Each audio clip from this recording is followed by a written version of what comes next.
Hello everyone, good morning. Actually early stream today. Hopefully you guys are doing well. No webcam at the moment because my room is really dark and I don't want to turn on the lights. Maybe when the sun comes up a little bit more. Alright. What should we do here? Honestly, I've been procrastinating pretty hard, so let's do some of the things that I've been putting off. I need to find myself an MPE party. Yeah, that's not happening.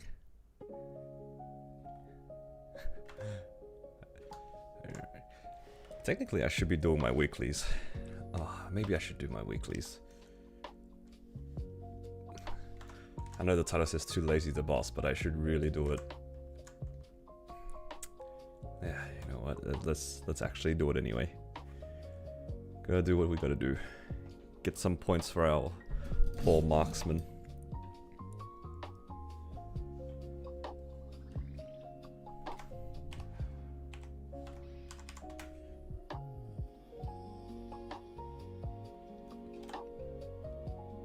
Okay.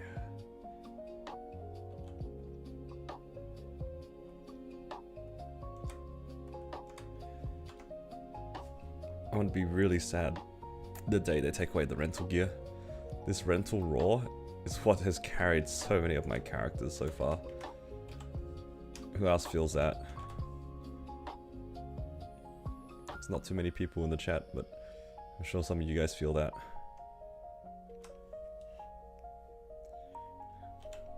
For me personally, the rental gear has been so clutch.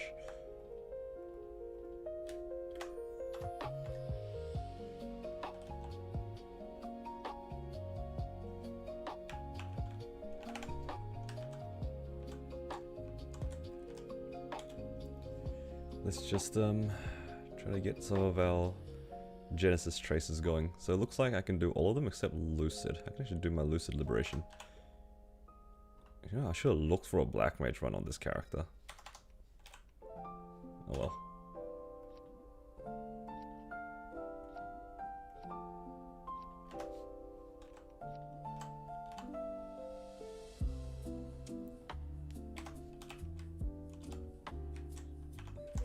Could have got a few more points and possibly liberated slightly earlier. Possibly.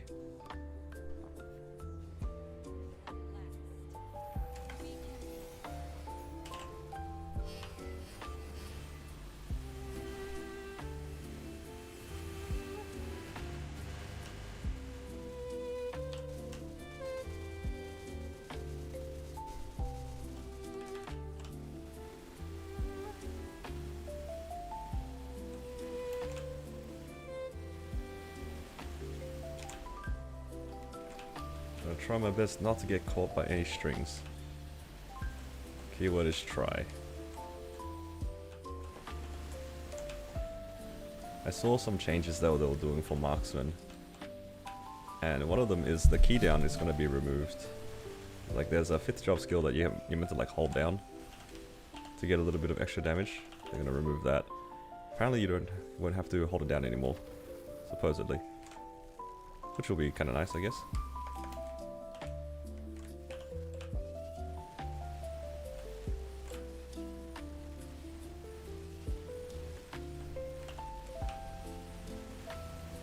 One healer, out of the corner, please.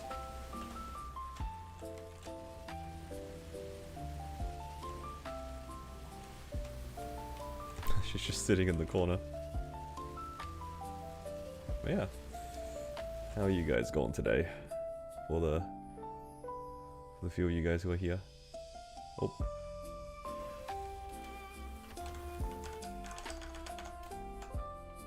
What are you guys up to?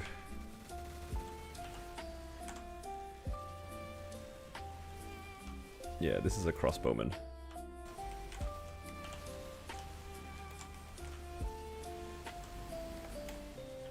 Well, I guess, what's it called now? Marksman. But yes, it is a crossbow class. Oh no, I was trying to catch some strings. Oh no. My plan has been foiled.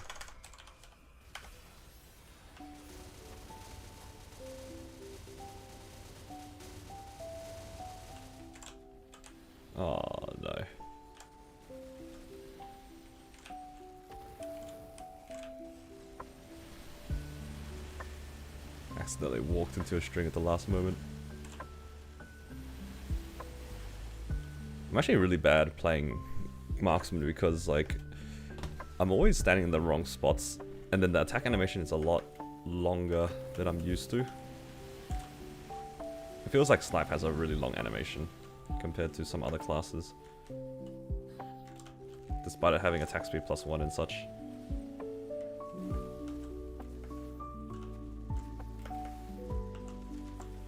I find myself getting caught by a lot of mechanics.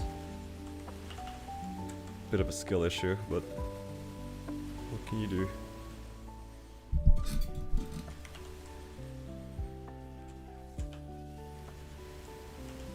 Oh crap, she's just like constantly shooting. Uh-oh. Uh-oh. Whoa, almost died out.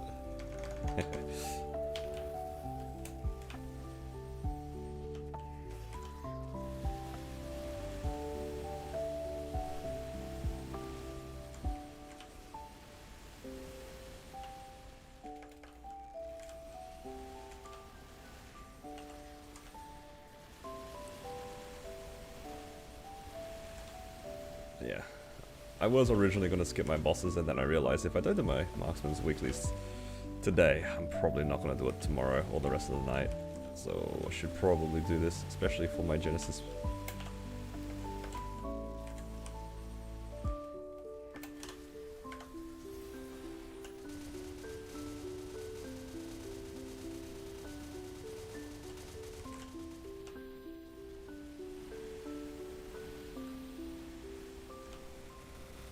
Hello, Tilda. Yes, early stream. I mean, honestly, I'm just mostly chilling anyway. I was gonna actually go farm on my Kana, but yeah, here we are. Yeah, money is not gonna be a bad thing, right? Money's always good.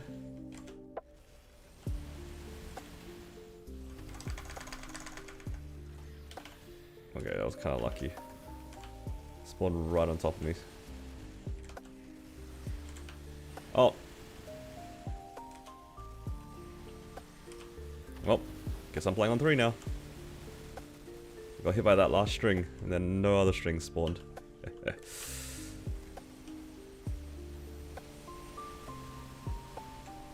My marksman is just like my Xenon. It's got a big head. Thoughts?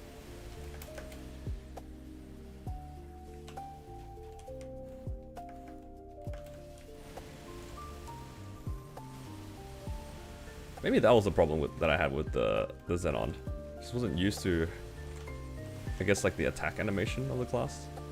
So then I naturally just walked into more mechanics.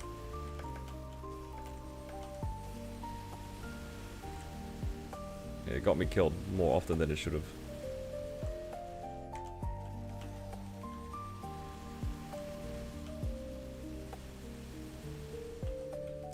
That would make a lot of sense, actually. Considering I came from playing, like, Hurricane and Teleport classes, which are all very... Uh-oh.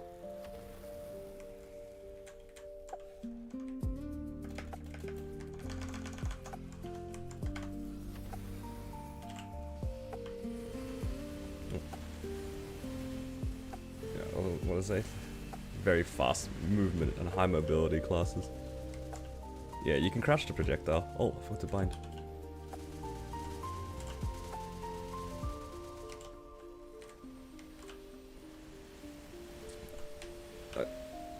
Uh-oh. Other shanks.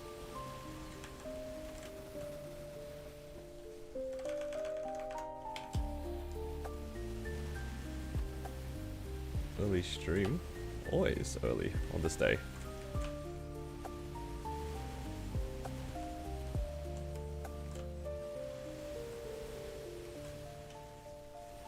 Is the delay worse than snipe? I think snipe is... Oh. That's okay. I have to go down to 1 to cleanse anyway. I kind of cooked it by dropping below 4. I think for marksman the delay feels slightly worse. But not by much, I'll be honest. Xenon's delay is pretty bad. Why am I too lazy? That's me complaining about it. I'm complaining that I have to boss.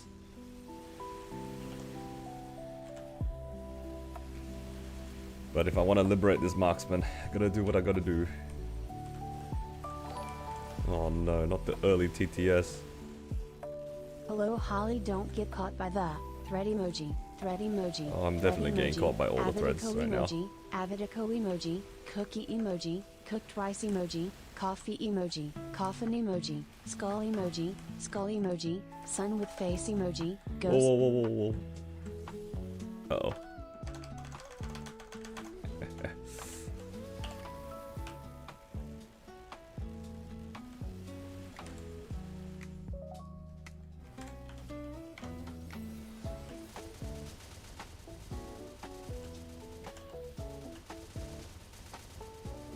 Are we kinda mains yet? I don't know about main. We'll see how I feel about like putting more effort past level 280.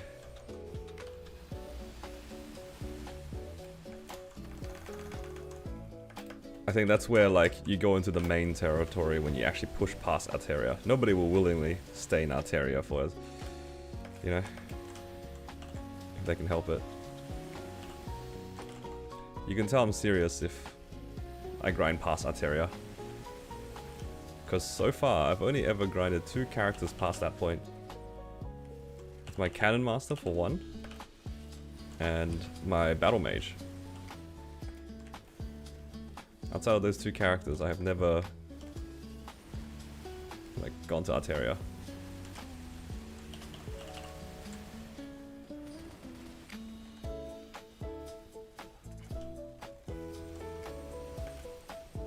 You haven't found a class yet? W Rage Bait.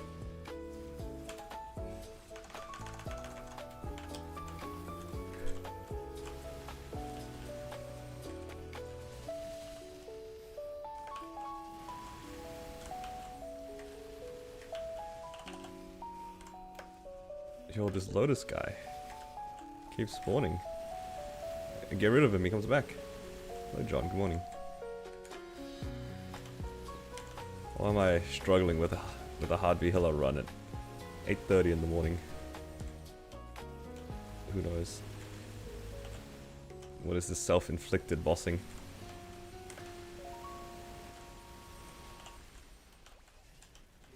Why is it Avadako? That is a good question.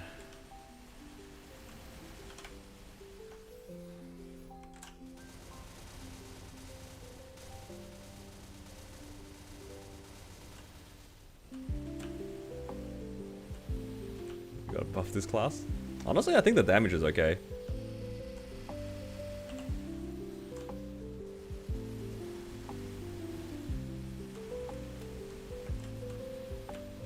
They are making the attack animation decently fast in the next update alongside a few other classes, which is kind of nice. Because my main issue that I have with it is like snipe feels really clunky. But in terms of like the playstyle and the damage, it feels okay. But I do agree though, snipe does feel kind of bad right now. So hopefully the new update when it drops, it's gonna make it feel slightly better.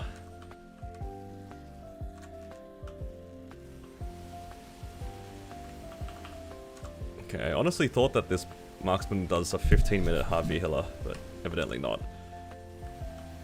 It's closer to... Wait, what did I say? I meant 10 minutes. I thought it was gonna be a 10-minute run, not a 15-minute run.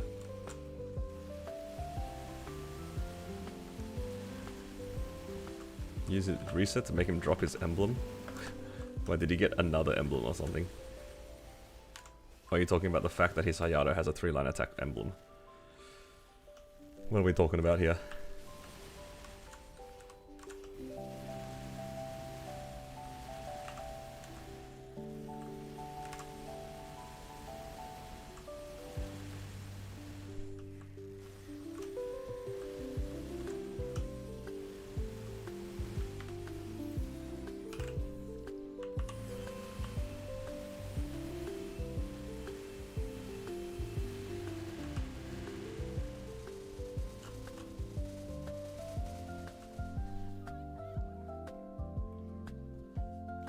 Not bad.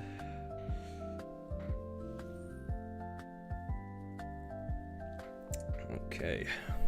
Let's see if we get anything fun today on the marksman. I am hoping to see some like daybreaks actually. Daybreak would be nice.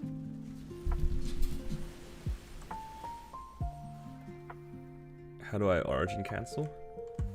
You have to press this one, perfect shot, right before you press final aim. So then the crosshair will show up during your animation. Then you can still use snipe during that animation, but I think it only works if it's on this like macro that you can do in game. You see how I have one that's just triple snipe? This one right here. So I can demo for you real quick. I just go into practice mode. Oh no, I'll lose all my buffs. I guess I could go to Dark now, and then you can see.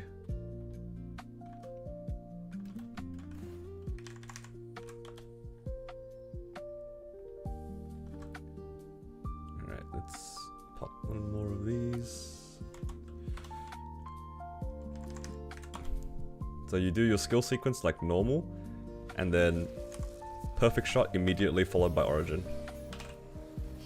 You see that crosshair shows up, you use it immediately, and now I'm holding down snipe. And I'd be attacking during the entire time. I kinda griefed though because I was not in damage gear. But hopefully that makes sense.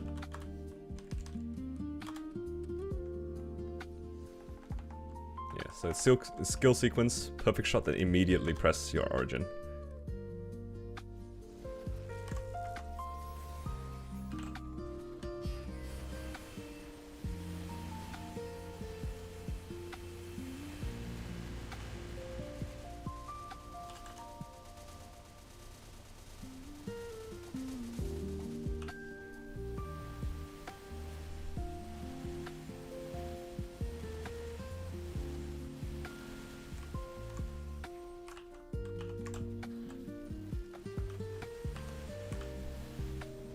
What combat power is this? This is 80 mil.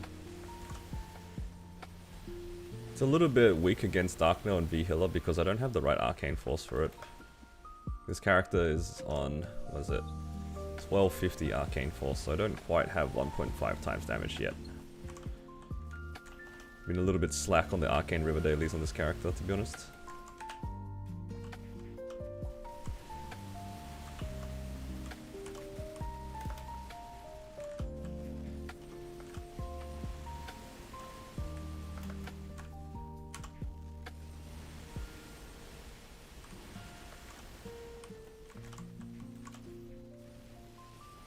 This is a recent Hyperburn? No, this is a bit of an older character. I've had this marksman, I want to say for at least 3 years now. I just never got around to playing it. It was actually it wasn't level 260 until within the last maybe 2 or 3 months. I think no, actually a little bit before that, because I was playing my marksman before Challenger World 2.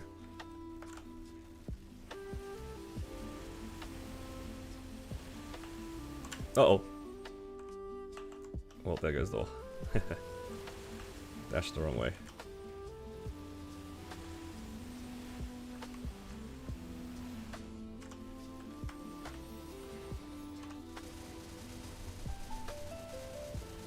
Oh, good morning, Nick.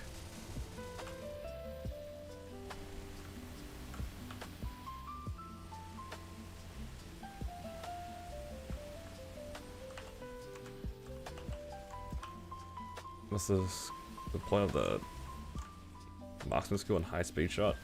I don't know about high speed shot. Honestly, I just kind of press it whenever my AB link is up, if I remember. But the key down is just like free damage. Because you can hold it down while doing your normal attacks, if that makes sense. So technically, you should just always be using the key down. It's just free. They're changing it so that it's no longer a key down in a future update, I think. So then it just becomes a button that you can press on a short cooldown. As for high speed shot, I don't actually know if it's good to use. I just use it alongside my AB link if I remember. Oh, I'm so cooked.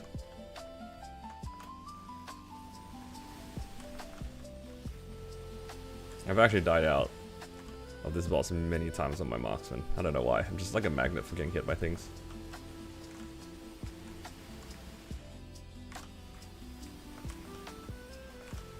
Even tapping is good, yeah. I have it assigned to my foot pedal. Honestly, I don't really like that it's assigned to my foot pedal, to be honest. Because I don't remember to press it.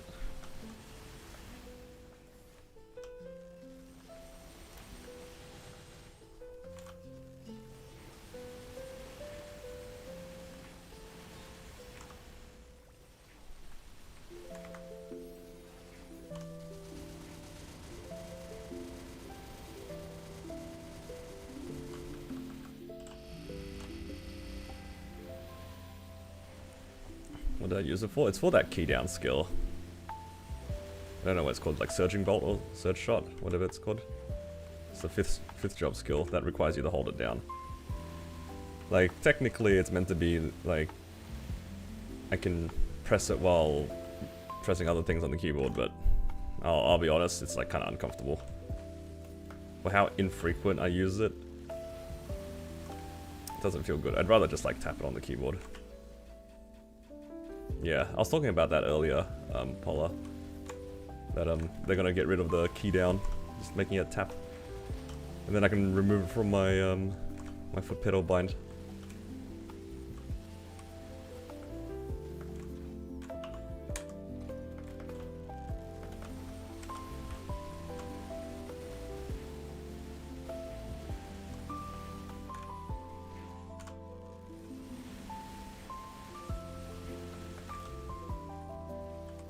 Everything I complain about fixed in the balance patch. There is a good chunk of stuff that is fixed in the balance patch. I can't wait for it actually. Oh, do you guys see what happened? I got hit by the crosshair, so it swapped my keys, and then I jumped into the arrow instead of up. Well, they're removing the key down for marksman. This thing here, surge bolt. They're changing it so then you just need to press it.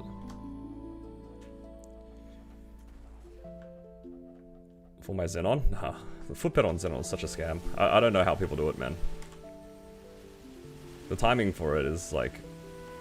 I didn't want to coordinate a foot pedal with like pressing beam dance. I mean, I guess you could learn to like do it properly, but for me, it made so much more sense to coordinate it all on the keyboard as opposed to foot pedal plus holding down beam dance. I don't know. I've never been a fan of using the foot pedal on the Xenon.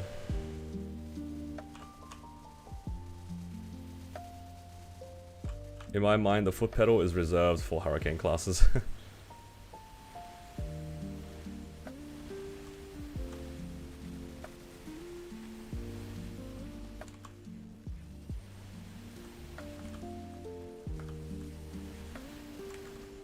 This character is not libbed. God, I wish I was libbed. I'm still in the process of gathering points for the liberation. The Hexer is like, I don't know, just random. Just some masteries unlocked, I guess.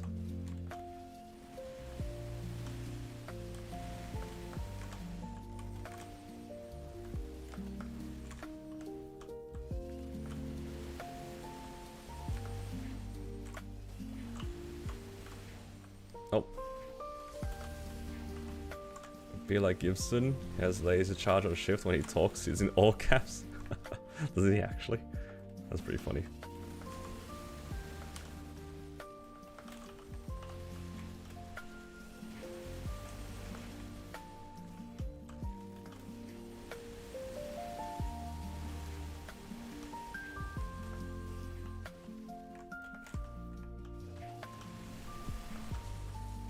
Who types when they're charging the laser anyway? Come on now.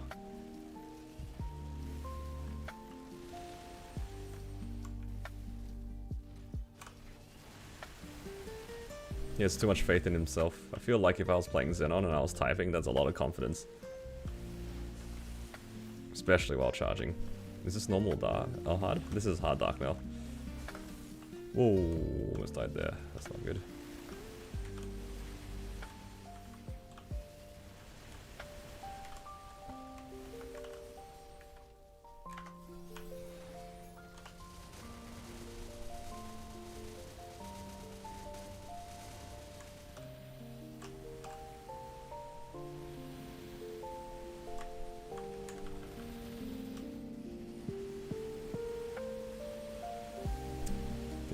burst.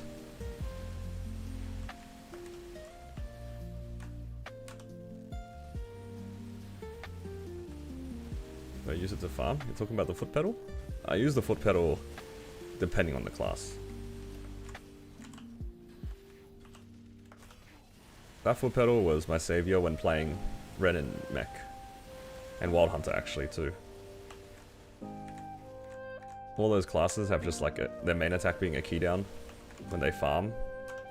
It's a lot nicer to stand on a foot pedal than it is holding down a key for so long. Which one of my characters will be eating the most?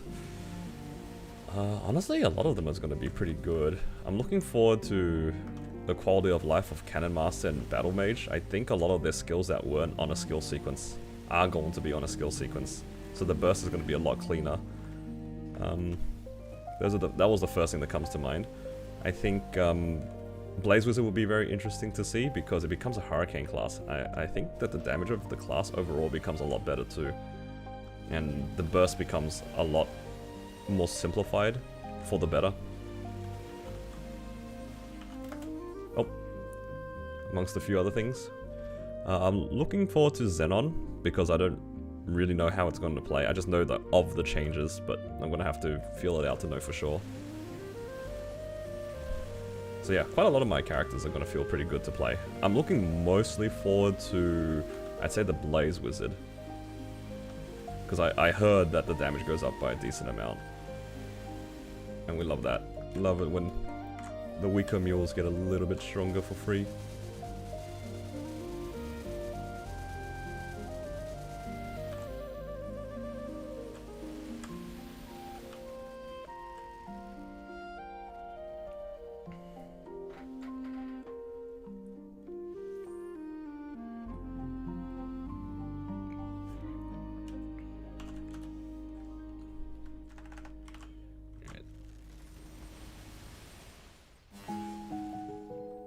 Do I farm on every character I play? Typically, yes, I do. Because I like to play my characters in intervals. So I do end up farming on them. I have like reverse FOMO in the sense where I don't feel like I'm missing out on much outside of like EXP. Like I don't really miss the EXP. So I like to farm it. A lot of people like to get their characters stronger by doing things like Monster Park, and I'm like the opposite. I hate doing Monster Park. So you will see me just farming instead.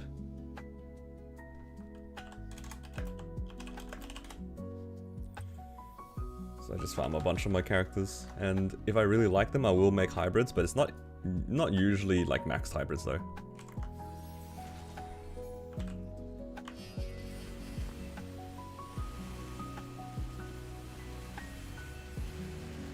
For the characters I really like, then I'll do max hybrids. But often it's like kind of by accident. Going for the 200, 100 is like usually pretty expensive. Only some of my characters have that privilege.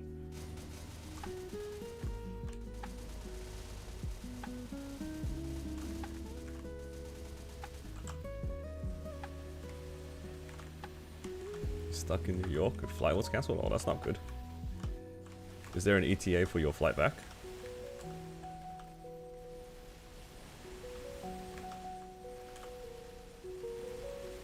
Getting stuck at the airport is kind of rough.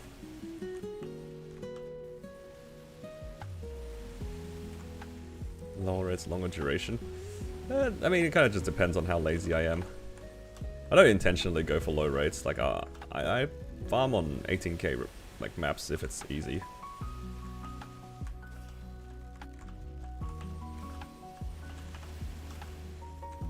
But I'll be honest, like leading up into Odium and Shangri-La, there's not that many good maps anyway. Some of the layouts are like kind of awkward, especially if you don't have 10 Janus.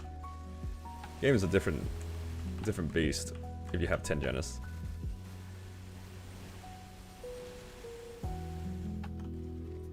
Tomorrow morning? Oh, that's not good. Do you ever... Surely you're not staying in the airport for 16 hours, right? Hopefully you're not. get time to finish your weeklies. Alright, there's always a silver lining, I guess. Staying with your brother? Okay, that's good. At least you have a place to stay that isn't the airport. God, imagine if you were staying in the airport for the next 16 hours. I'd imagine there will be some people who are something like that. Unless, I don't know how cancelled flights work. I can't really say that I've been part of that many cancelled flights. Does the airport organize places to stay? I feel like they don't. I guess it depends on what they cancel.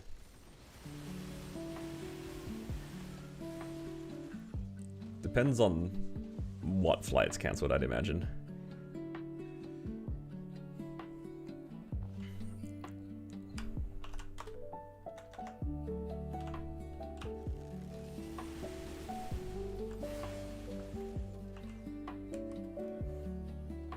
Okay.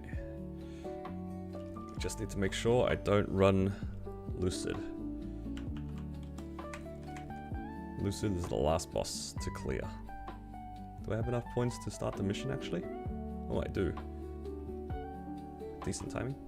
Okay, maybe I will do Lucid next then.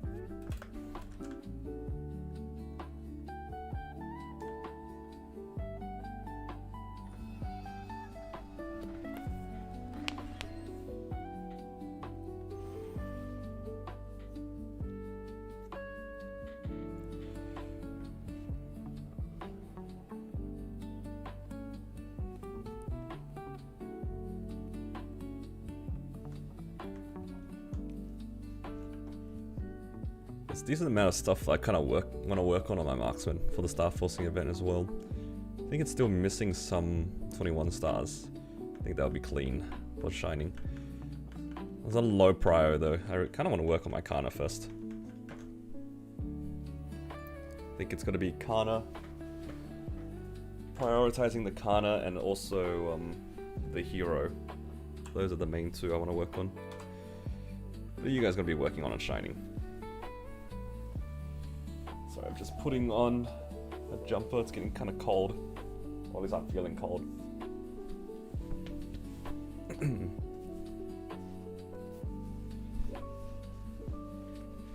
Summer has kinda ended. And now even the comfortable temperatures are feeling cold in comparison.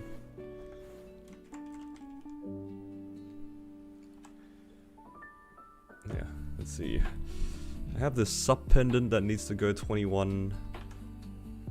So I think, oh, I should do Golix a few more times. I have 600 coins. I think I have some spare here. I have a spare Dom pendant. I feel like I had a Daybreak maybe. No? Don't have a Daybreak on this character? Can I pity a Daybreak? No, I cannot. Okay, I guess it's just mostly that then.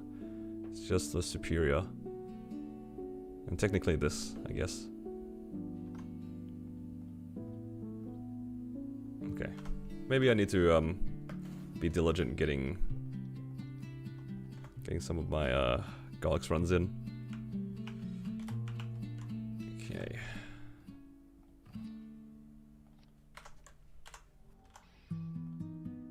Genesis mission.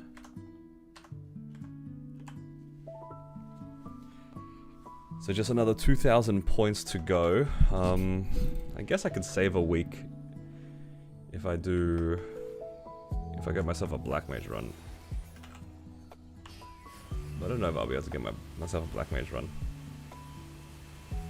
It's a bit late.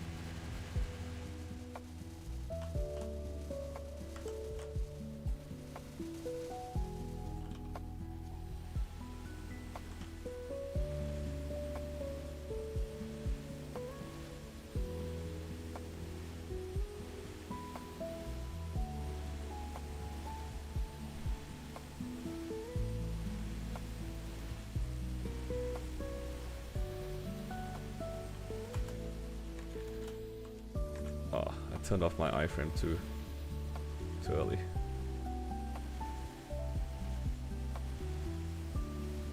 What's the mission again? Oh, it's the potions. Yeah, I probably should have popped the serums just to make it easier on myself.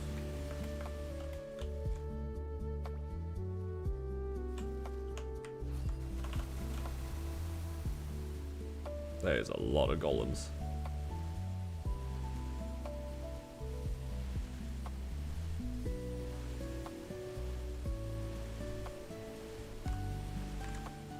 Oh.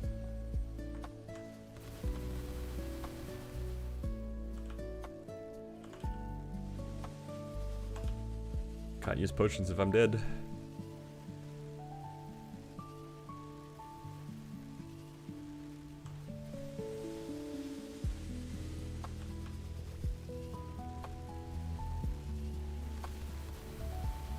Oh.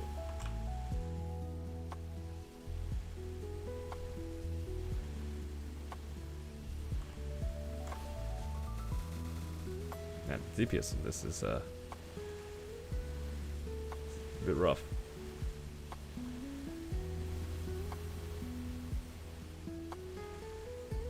It's not too bad though. Basically one burst out of P1 anyway.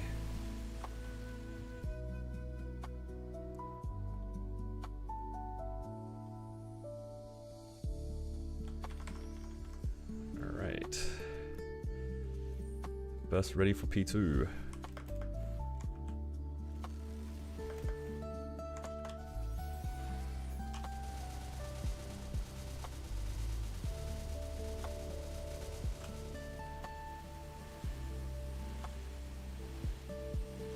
Hopefully she stays around a little bit. Doesn't randomly just run away immediately. Well, you know what? Kind of spoke that into existence.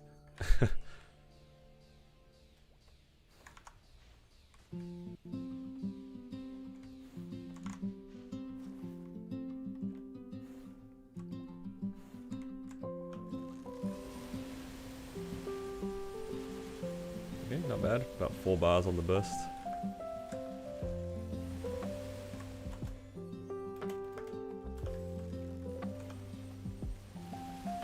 Marksman getting buffed soon? Yeah, I think so. They're reducing the delay for snipe, which is like the main attacking skill. It's kind of a generic... Oh, it's kind of a generic buff though, from my understanding. I think a lot of classes getting the attack speed or like delay reduction sort of thing.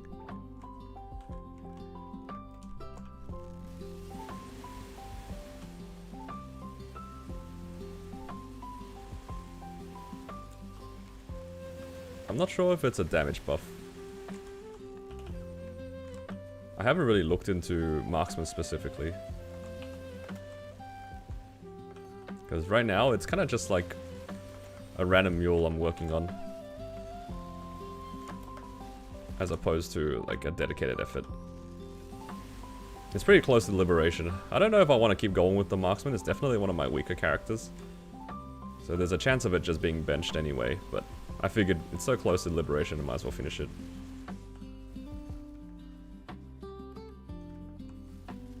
Alright. See a grave. Hopefully things are all good. Once the your flights are all fixed and stuff, hopefully. Oh my god, I'm on 24 potions now.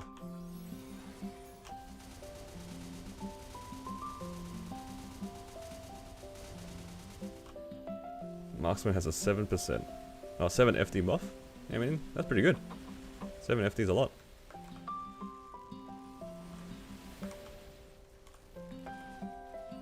The V skill gets faster. They're definitely making Surge Bolt just a tap now instead of what you can do at the moment, which is you can hold it.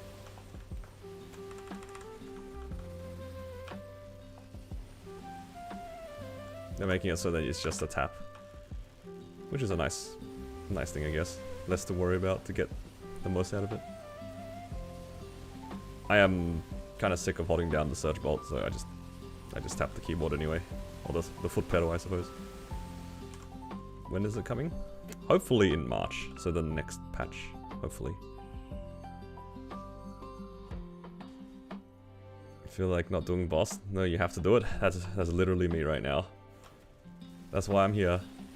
I'm lazy, but this thing ain't gonna liberate itself.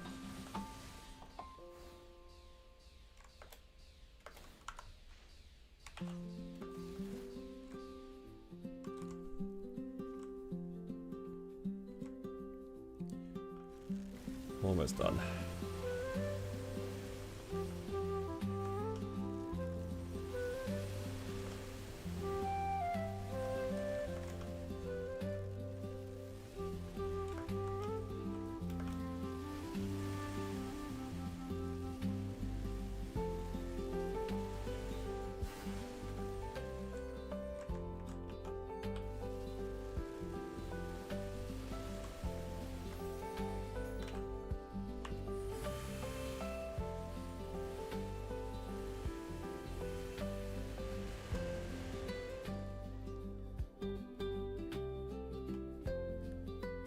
Genesis mission done. Just V healer left to go.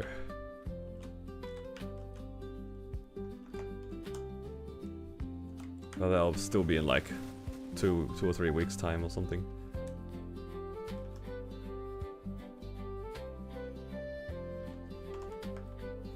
Got a Twilight mark. I need these Twilight marks on other characters, man. Why is my marksman getting it?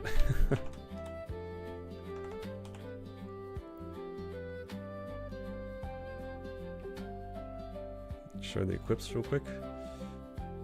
Yeah, pretty much everything is 21 star. The pots could definitely go for a fix, but that's okay.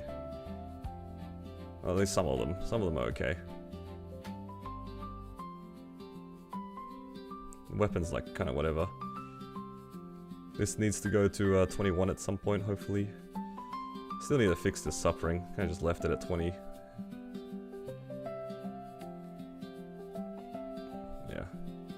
Like, the gear's kind of all over the place. Some of it's done, some of it's not close to done. The gear on the marksman is actually not bad. It's just, I haven't really been playing it.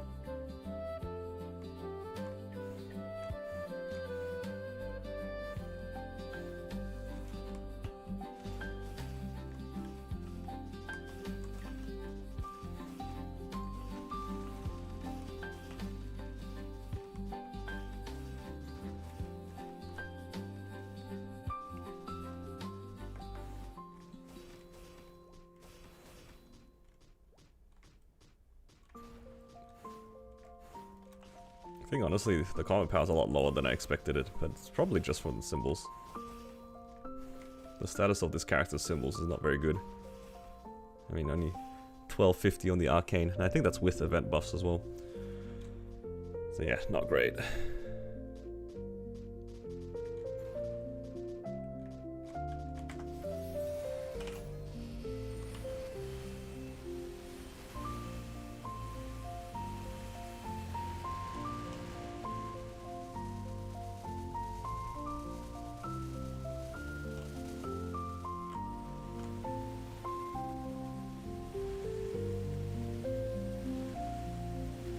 Once this character is liberated, it should be pretty comfy, but still lacking on, I think, probably the frags component.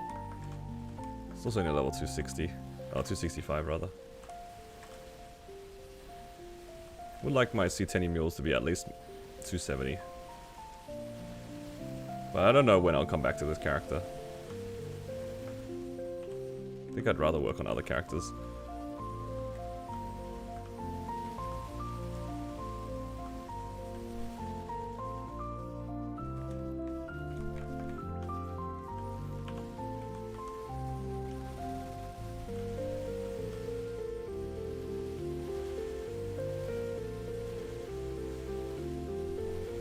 The first world problem of having too many mules to feed.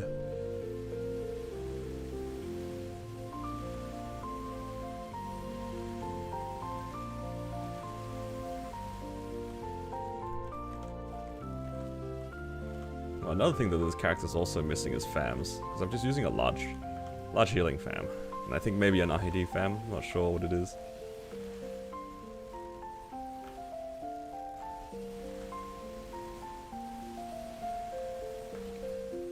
Whatever it is, it's not great.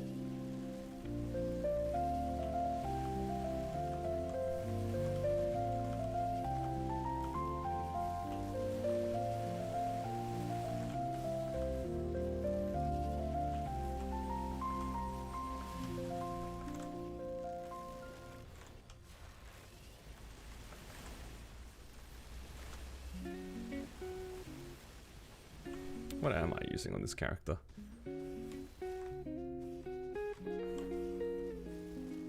I'm using 2 HP fams. Alright, never mind. Not even an ID fam. I mean, I did try. Did try to get something. I managed to get a large drop on it. That's crazy. That's good enough.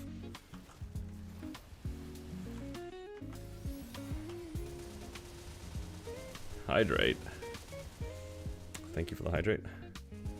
Even though it didn't cost points on YouTube.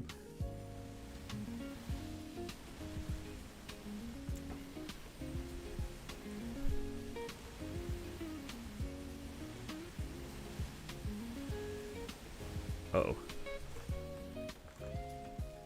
This is like sabotage. Making me drink water while the laser's going off. Don't need to swap for V-Healer. I mean, it's a minor benefit for V-Healer. I feel like my issue with V-Healer is less about the healing and more about my character's fat head getting caught by strings.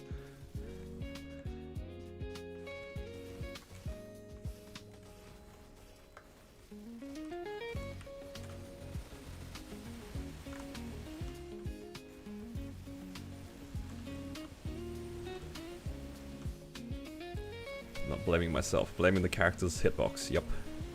W accountability.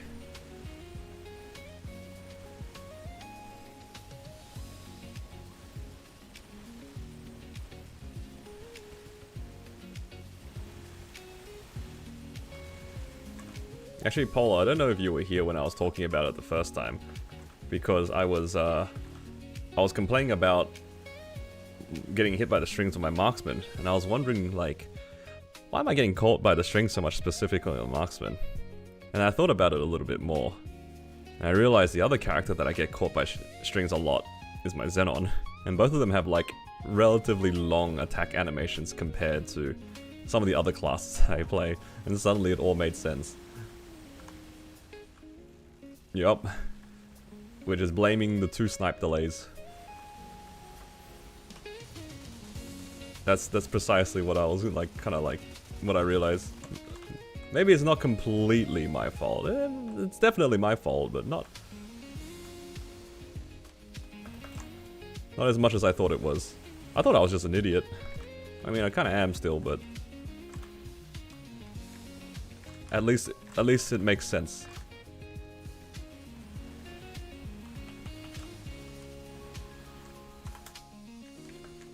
It's not a really good excuse, but at least there's a reason for it.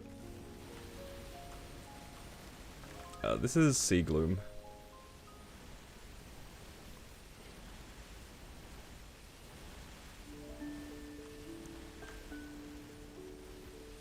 Yeah. It's like the other classes you can move a lot more after attacking. Even for like Hero. I feel like Hero's attack animation is like not that much shorter, but you can really feel the difference. Oh, thank you for following, welcome.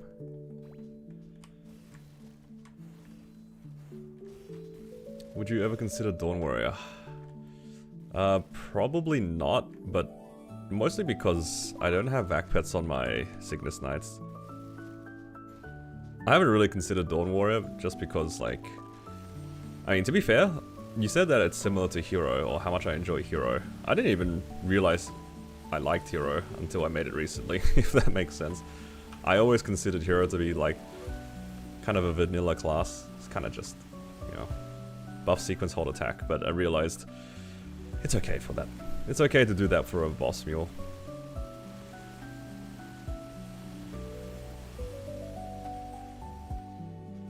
Oh! I didn't flash jump. Eaten alive by the laser. Ah, that's right. I'll wait for my burst anyway. If you have 5 set pitch with belt and ring, do you break the Golok set? I wouldn't. I think for 5 set usually, swapping out the belt is kind of hard, because the base attack and stats for the Golok's belt are really high. I can see some characters being able to swap off the earring early, but the belt's a bit harder.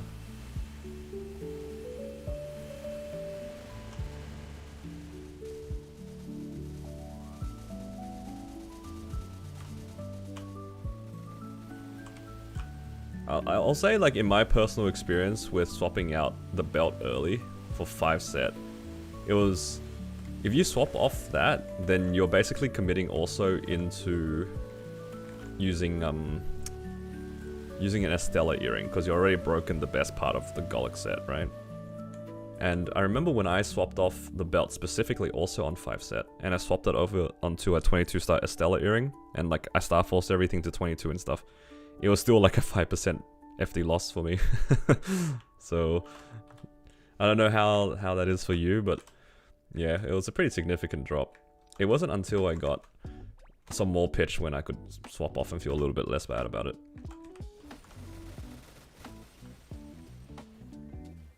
Yeah, the 30% boss damage is like pretty significant.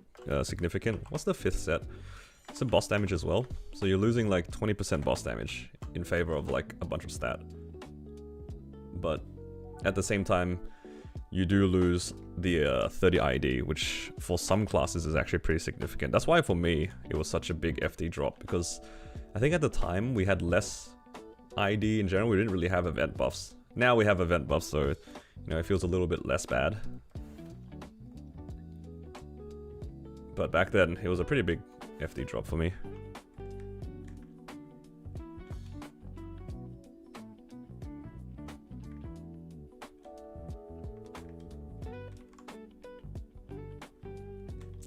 Mating hero is crazy, but decent boss meal. Yeah, I think I agree to some extent. When it comes to marksman and hero, at least, I will kind of agree that I don't think I would have liked the classes if I mained them. But as boss mules, they're just nice and simple, right? Like, you're not doing anything too crazy with them. You just skill sequence and then hold burst. And that's fine. I'm not looking for anything too fancy with these characters. They get the job done. Maybe that's why I like hero and marksman as boss mules. They're just like, just kind of simpler to play. Don't need to think about it too much. That's kind of my main gripe actually with Xenon. It's a little bit too much. It's a bit too involved. Never main any class. It's true. But I guess in terms of my own enjoyment outside of a main, like if I just wanted to do weeklies on it, assuming everything is equally strong, I think I would prefer classes that either have like good mobility, you know, like Ren, Battle Mage, Corsair, Mechanic. Those classes feel pretty good to play because their mobility is really good. Or play classes that are nice and simple. You've got Hero, Marksman, Wild Hunter, and Kana to some extent. I think they're pretty straightforward classes. Have I just cooked myself here? What is this damage spread? I did not do a good job here spreading damage across the two sides.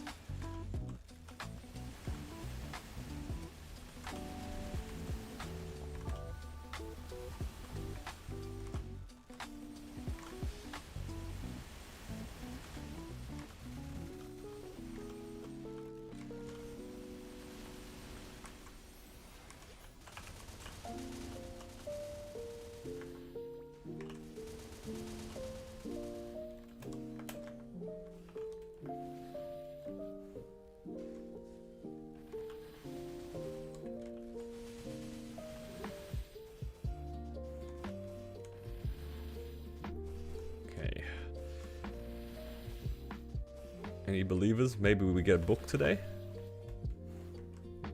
Book would be exciting.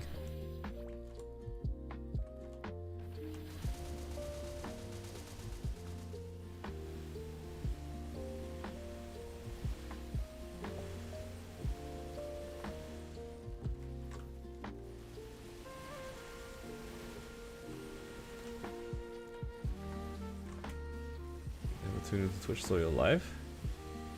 Reason to push a mule so hard? Ah, I'm glad. I'm glad you've enjoyed the videos and the progs. Yeah, playing a lot of characters, like a lot of mules, is definitely my preferred way of playing MapleStory. Glad you've enjoyed your boss mules.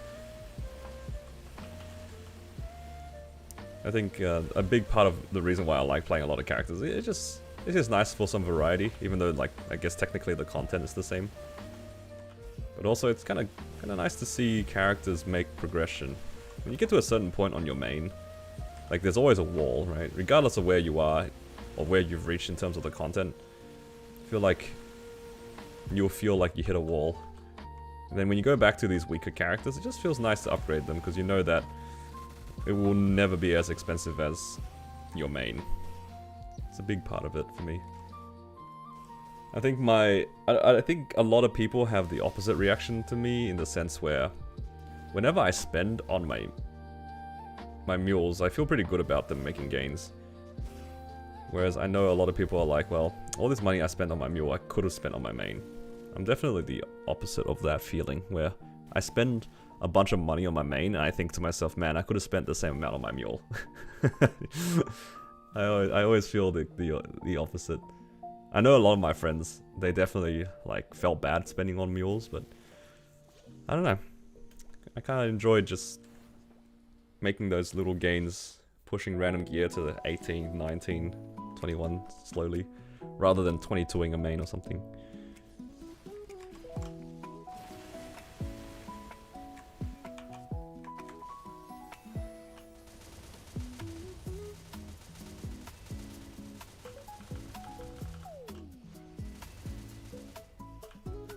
Because I don't push content. It's not even that, like, I'm not really gated on my gear. So like whenever I finished, like I did gear, I knew I was going to be gated by my EXP.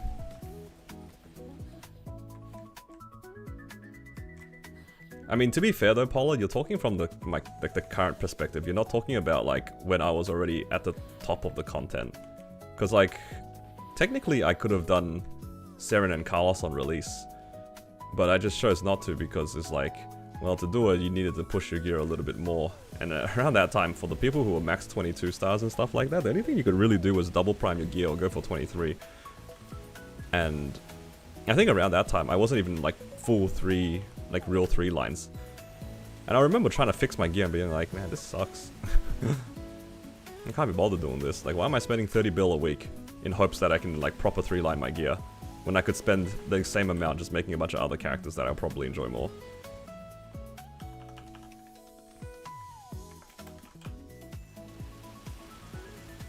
You know, because around the time that I stopped like playing my main as a main, I already hit like 281, what, like 3 years ago or something like that.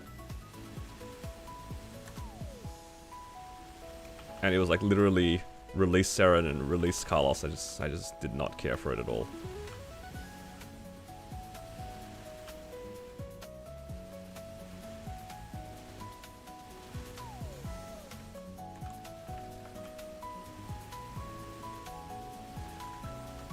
It's too much effort. Army of 6 mains? Exactly. I'm not quite there at 6 H-Seren characters yet. Not quite there yet. I'm currently sitting at 4. The thing that's holding me back from getting Seren is because I'm working on 12 at a time. Like there's 12 characters that are just like in the backlog that I'm working on.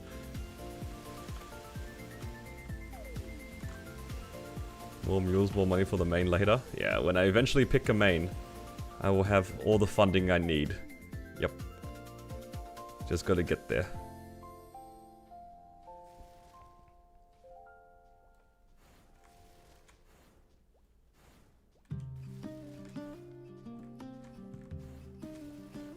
Yeah, my Cannon Master's gear is pretty good, I suppose.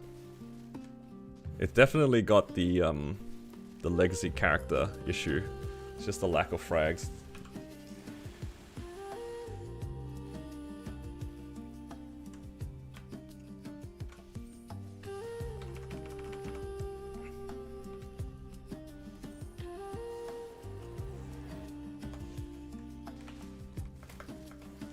Yeah, technically the main is the Cannon Master.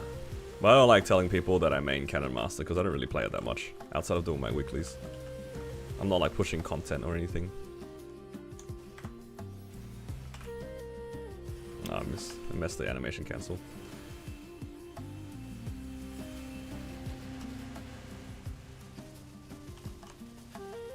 Unfortunate.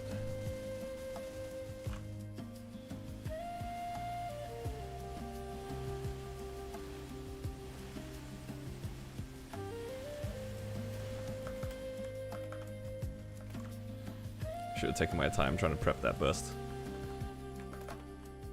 What?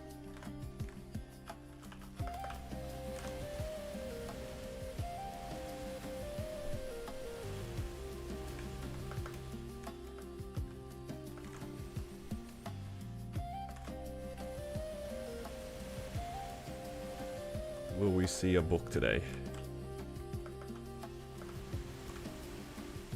Give me a book. Oh!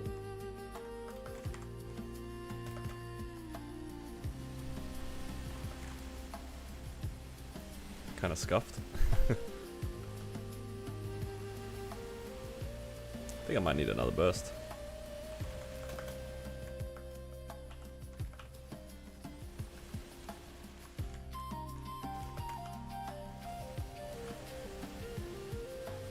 Might need another burst.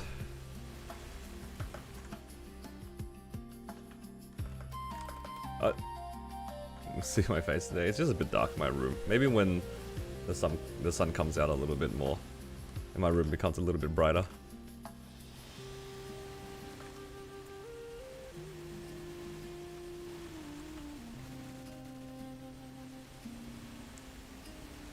That's okay.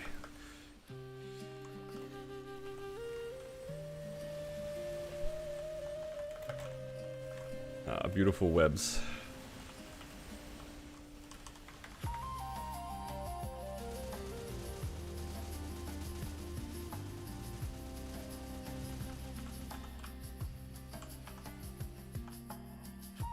Okay, here we go. Book time.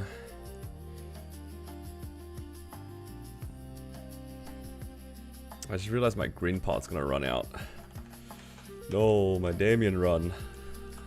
I don't want to pop a green pot just for Damien.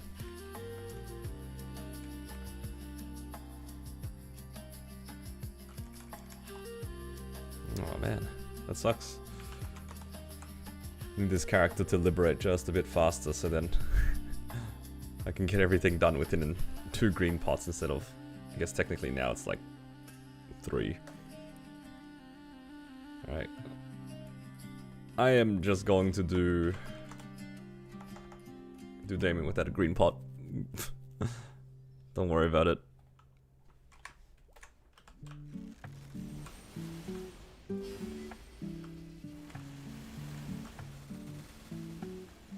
Oh my god. Oh. KT.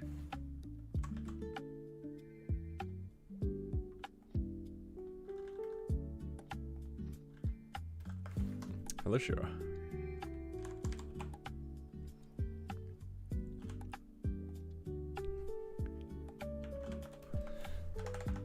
Alright.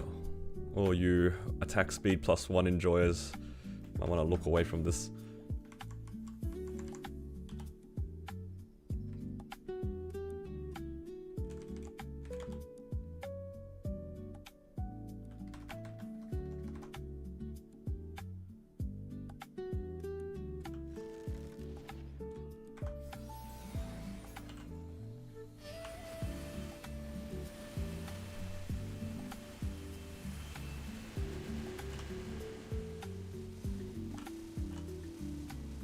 Hello, David. Thank you.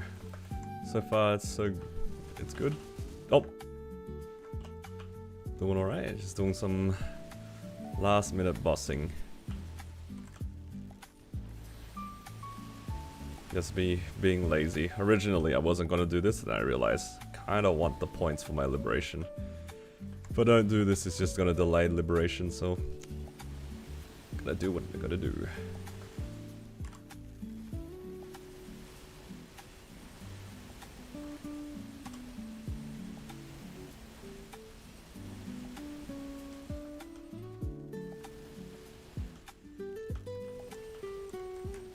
Oh no. Oh no.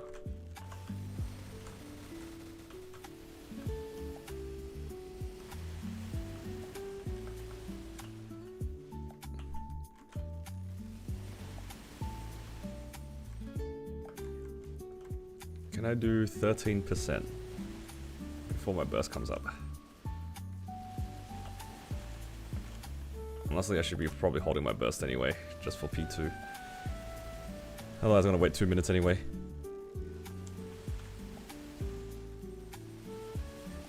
Guess the real question is, can I get to 30% within the next 2 minutes?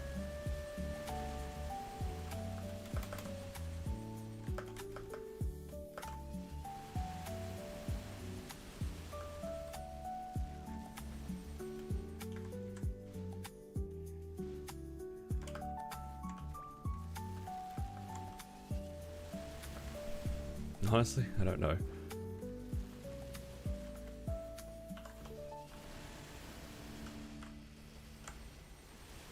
I'll just press some stuff. Do some 1 minute stuff.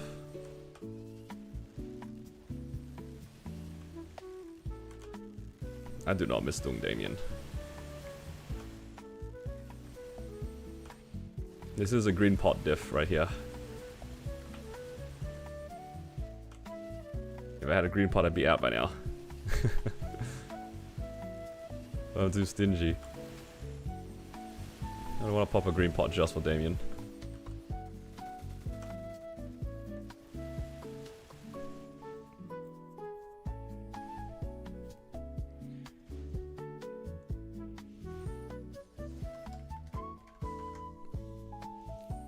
Okay.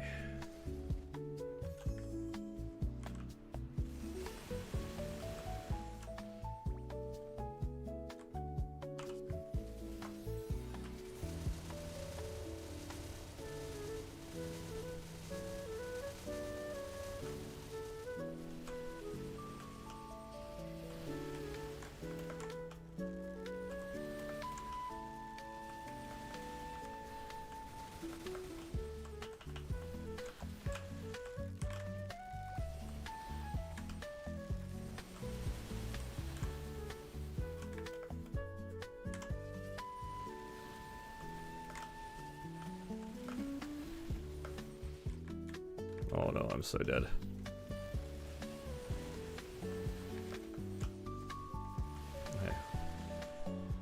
Okay, that's pretty much all the bosses done.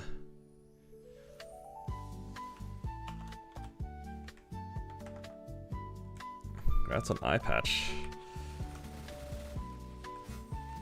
I've been lied to. I had an eye patch on this character. Had.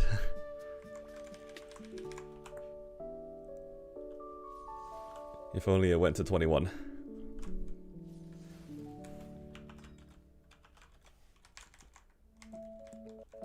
21 eye patch on this character would have been nice. Because they would have had 2 set with the ET. That's alright. Okay, I feel like maybe the origin was slightly overkill.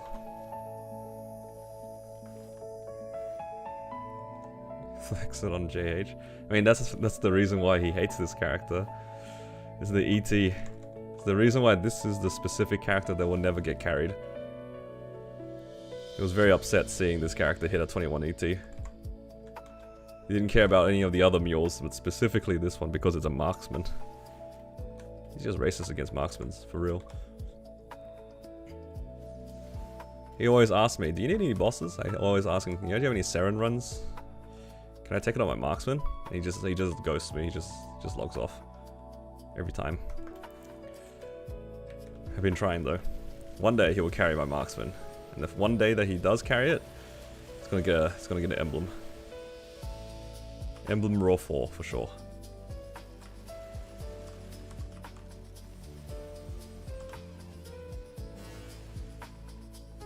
He's just jealous.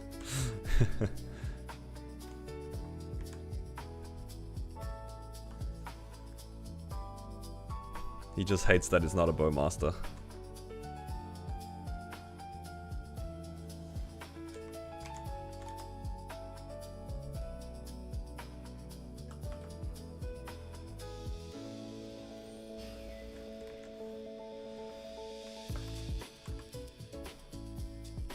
I need to clean up my inventory. What can I drop? It's all these Stupid guild things, man. I don't want the blueprint for the swimming pool. Take up so much space. How's the marksman? Marksman's alright. It's 81 mil combat power. It's not one of my 6 Legion champs though. It's just a C10 mil at the moment. It's definitely one of my weaker characters. At least the weaker ones that I play. I would like it to be a bit stronger so then I don't have to struggle so much doing C10y. Because, I don't know. I don't have a good time doing C10y on this character at the moment.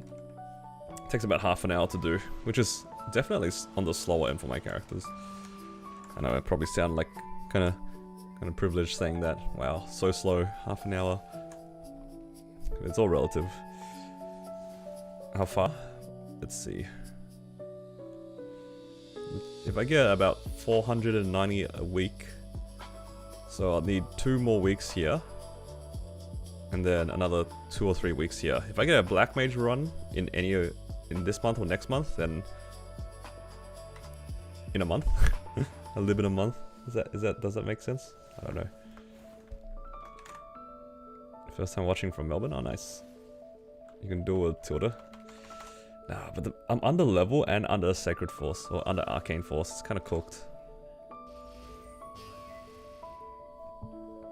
Only level 265.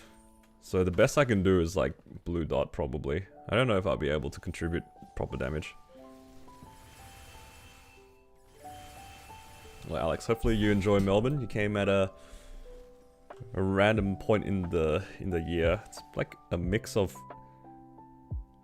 just warm days and then rain.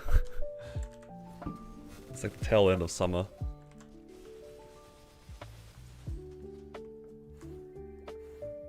Oh. Wait. Did I forget a crystal? Why don't I have 13? Oh no, I did slime already. I almost baited myself.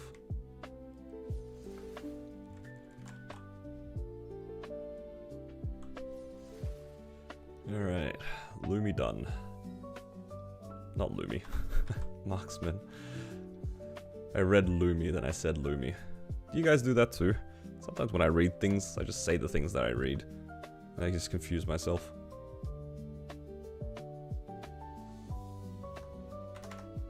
Definitely happens a lot on stream. If I'm talking about something and somebody says something else in chat, sometimes it just weaves itself into the conversation. I just can't help it.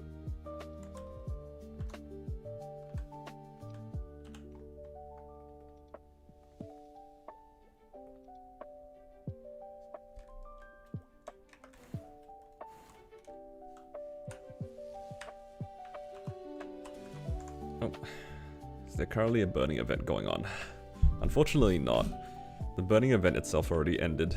We had like a major patch like starting 2 months ago, and it ended a few weeks ago.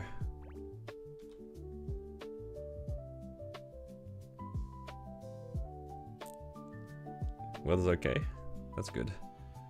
Because I know actually some of my friends from Singapore, when they came down, they actually were complaining about Melbourne being too cold. Which is, I think fair considering the climate they're used to. I think when they came by, it was for my wedding, and that was sometime in July. And July is pretty cold.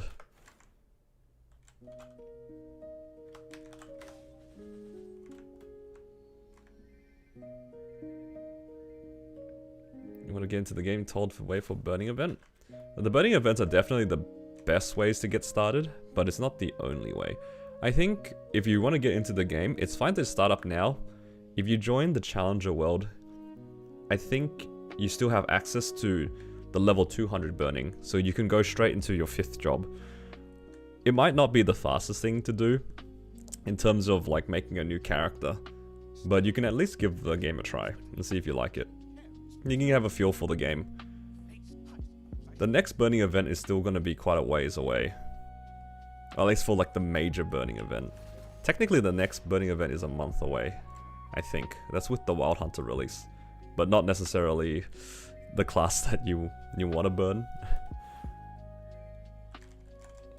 I'd say like if you just want to get into the game, feel free to just jump into the Challenger world.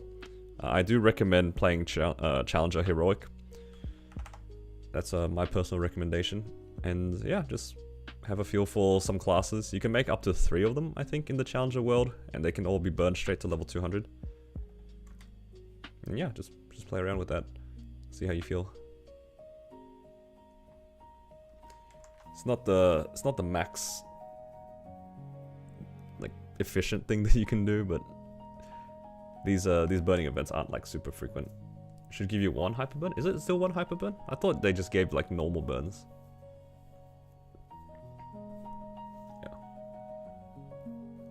But yeah, honestly, the hardest thing about MapleStory... Oh, thank you for subscribing. Welcome, Isaac.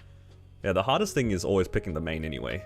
Yeah, it's like literally what you said, right? You can never decide because there's like, what, 55 classes or something? Maybe more now? I don't know, I've lost track. It's like it's in the 50s. How are you gonna like randomly pick the main that you're gonna fully enjoy? Just jump into the game, see what you like. I think most players pretty quickly figure out whether or not they like a certain class, to be honest. I feel like people figure that out pretty quick. Hello, Leonardo. How you doing, man? X-Lotus. I don't really want to solo this. I'm really tempted just to do hard loaders and call it a day. Maybe that's what I'll do.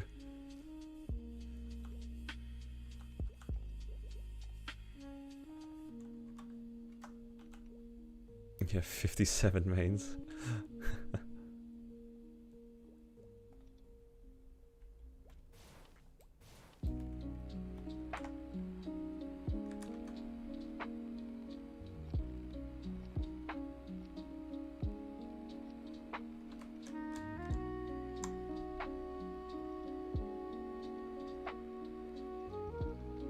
Loaders with lasers.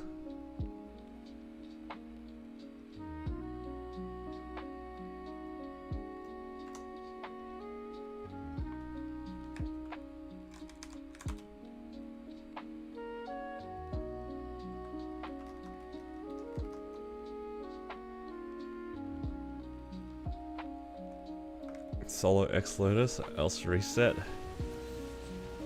I'm too lazy, dude.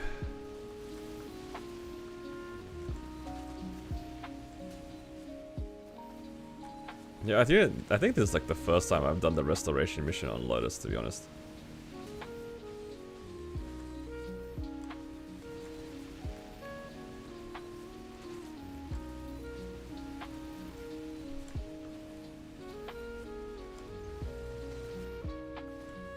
What's the fastest way to do it?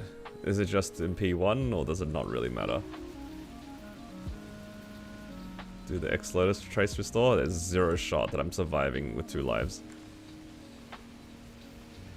No Baron on both YouTube and Twitch.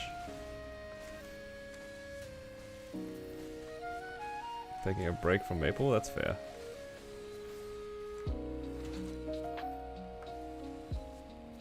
Just don't run the 2 lives challenge? Dude, even if I run X-Lotus with 5 lives, it's still no guarantee that I'll clear. That's why I can't be bothered doing X-Lotus. I don't care enough about the drop.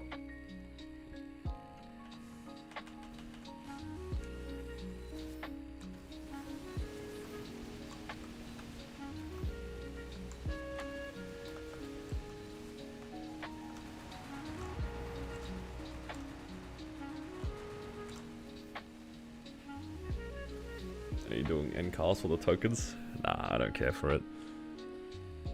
I mean, the Abyssal Flames and stuff are kind of nice. Technically, I should be doing end calls on my Cannon Master. I'm just lazy.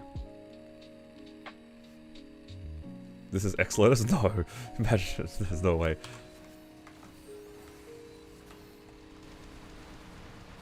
If I could do a 3-minute X-Lotus, holy crap. No. This is hard Lotus.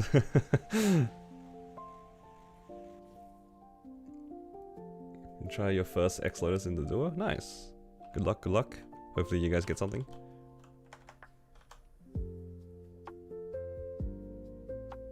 Wait, why did I buy a 3-minute coupon?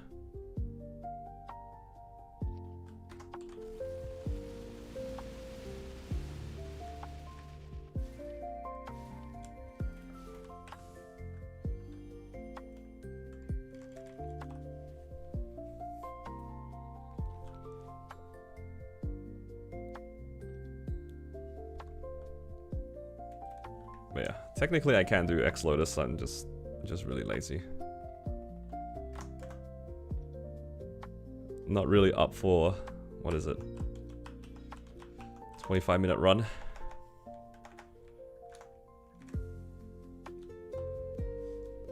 Just hard Lotus and call it a day, unless I happen to have somebody who wants to get carried. And then maybe I'll stomach it.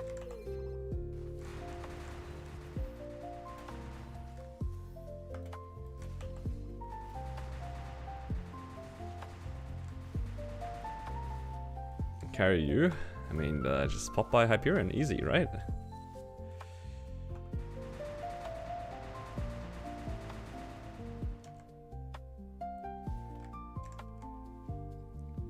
Well, I go to Solace? I don't know about that one.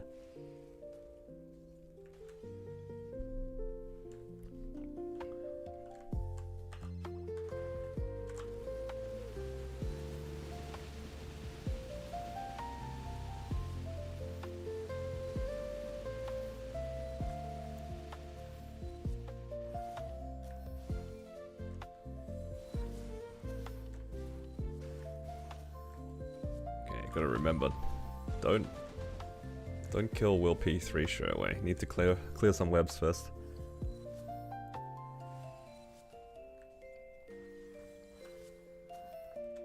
Gotta remember to clear webs.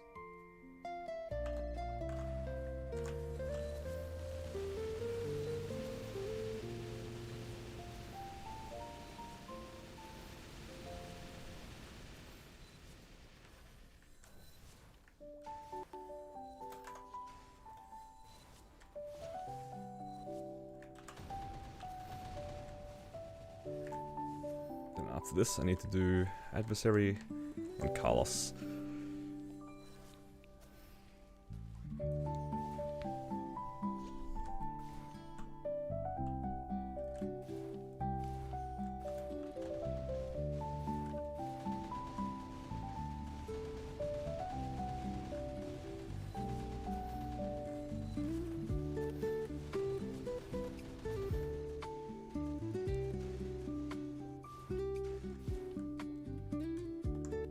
Do I have any other bosses after that, actually?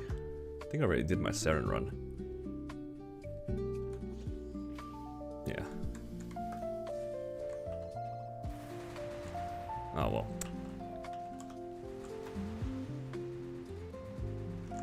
Normal? Nah, I just do easy because I'm lazy.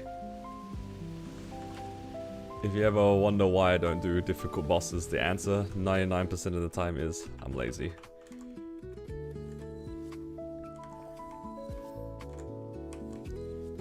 On your last mission for liberating never done before, how's the V-Healer fight? She's the next mission you do. Have you done V-Healer before? Just like in general? Because if you have, the Genesis mission is literally the same fight except she misses, like she only has 3 HP bars instead of 4. You've done normal before? Oh, okay, then it's the same fight. It's basically the same fight. Like, the difference between hard V-Healer and normal V-Healer is mostly just the HP. I think it will take longer to do the Genesis mission V-Healer compared to normal V-Healer still, I think. I think like normal V-Healer has 88 trill HP, and hard V-Healer has double that. So let's say like 160. She starts off with 75% HP instead of 100%, so whatever a quarter off of that is. It's about 120. Should take you roughly 1.5 times your hard V-Healer, oh sorry, your normal V-Healer clear. So if you've done normal V-Healer within like, let's say 15 minutes, it'll probably take you like 20 minutes to clear.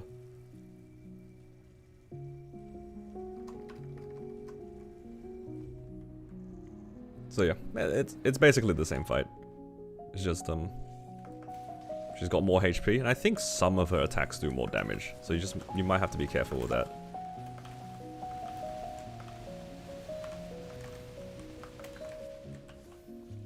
I mean, ideally you will have healing fams and you try to dodge anyway, but just keep that in mind.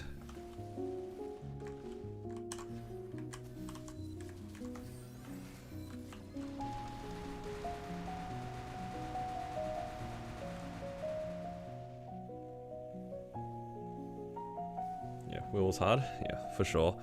If your damage is like not super high to 1 tap P3 or 2 burst P3, it can be kind of tricky.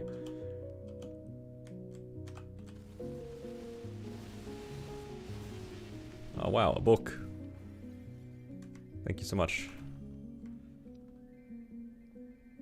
Definitely wanted that on this character instead of the marksman. You know, actually, I think, is that my second ever book on this character? That might actually be my second ever book. It's my oldest character as well. It's kind of, I don't know how I feel about that. Nah, like actually, this character is like almost 6 years old now. And I've seen 2 books on it. Alright, well, better start my collection. Alright, I've got a green one already. Let's pick red this time.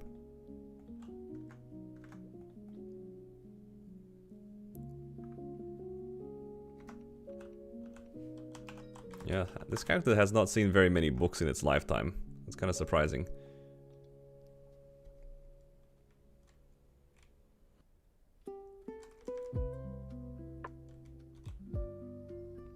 Alright, let's see if I regret not buying Sarah's plus Doorpot.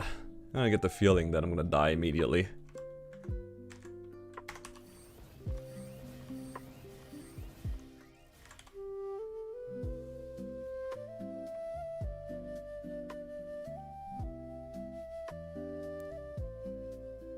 This is my strongest character? Yeah. It is my strongest one.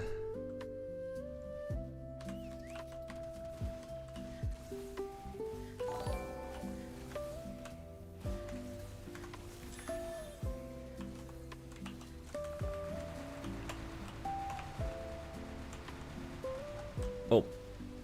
I was supposed to press my origin, not my Jenny. Ah, great. Now I have to dodge.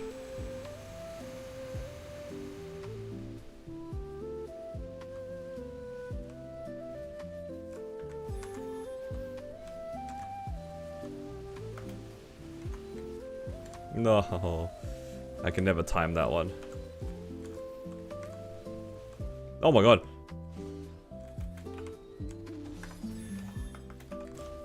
The distance of this guy.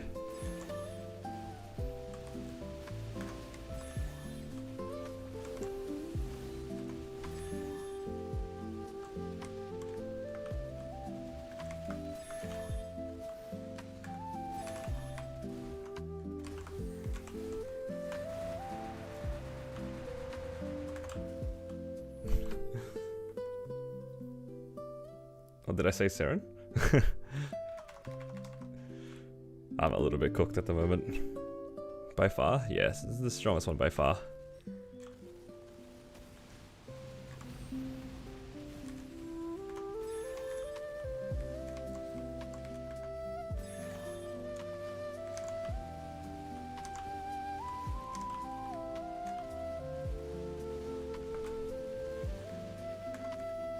What? No. I missed the parry.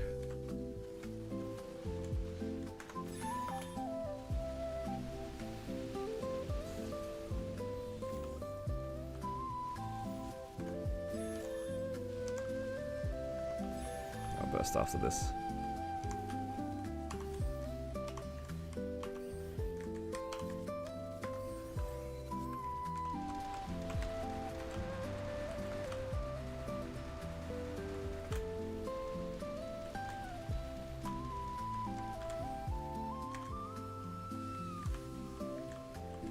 Oh my god, the ultra hitbox is massive.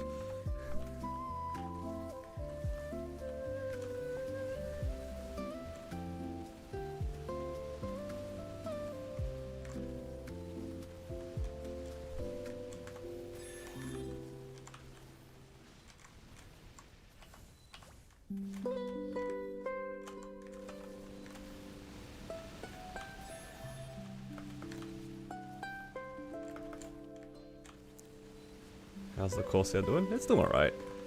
I haven't really worked on it too much recently. It hasn't really gotten very many things to work on, to be honest. But it is now 280. So I got it to 280 on the previous event using like the vouchers and stuff. I didn't realize how low HP the boss was. Whoops. Oh well. Oh well, now I have to wait 50 seconds. All good. Am I on spares? Something like that. I mean, all the gear that I care about is all level, also all 21 star already. So it's just a matter of waiting for like the other stuff.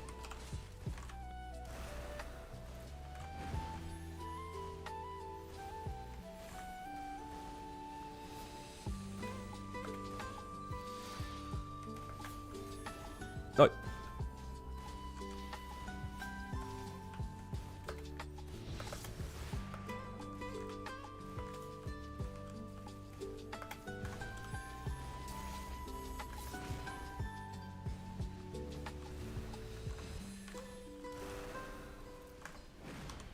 Oh, I did it too early.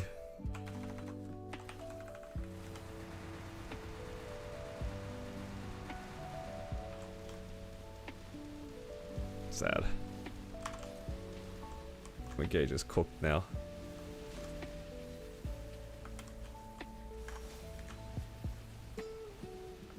Did I not get that parry?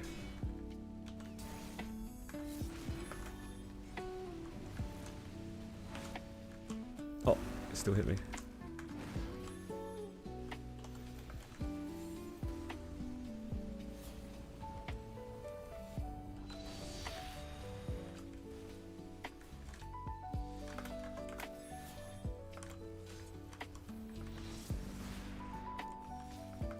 Oh, no. My gauge.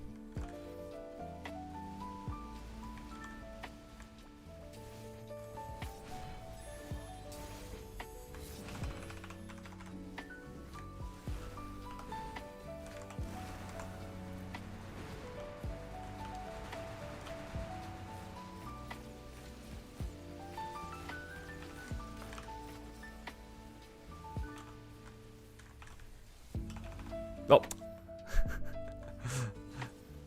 I died to unrelated causes. Unrelated to the boss's attacks, I just died to chip damage. Oops.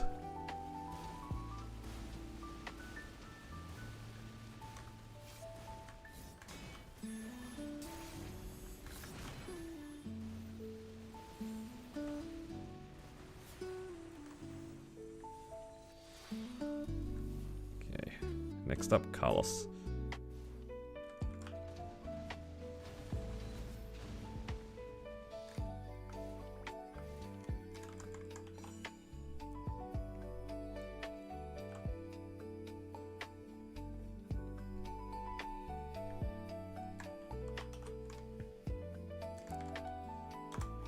Just gonna do easy Carlos.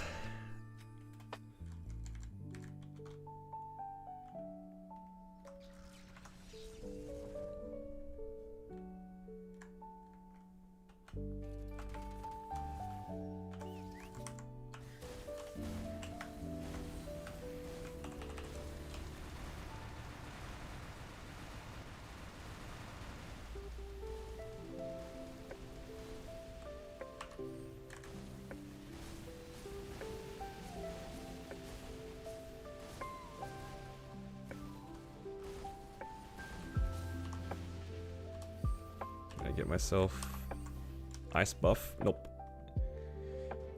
Never lucky. One more month and then I don't need to RNG roll for my buff anymore.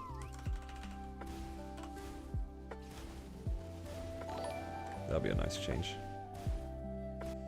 Hello, thank you for following. Welcome.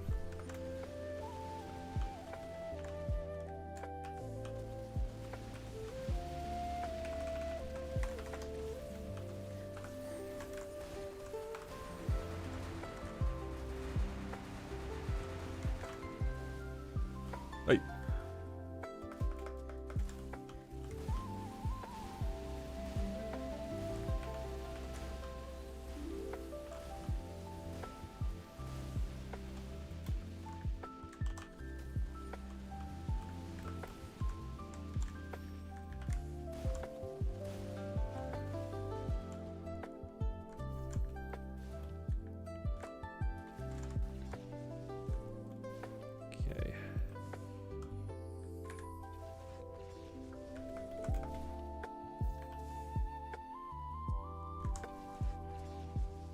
Jet OP. Yeah, it's a funny looking jet. Hello Bardo, how are you doing?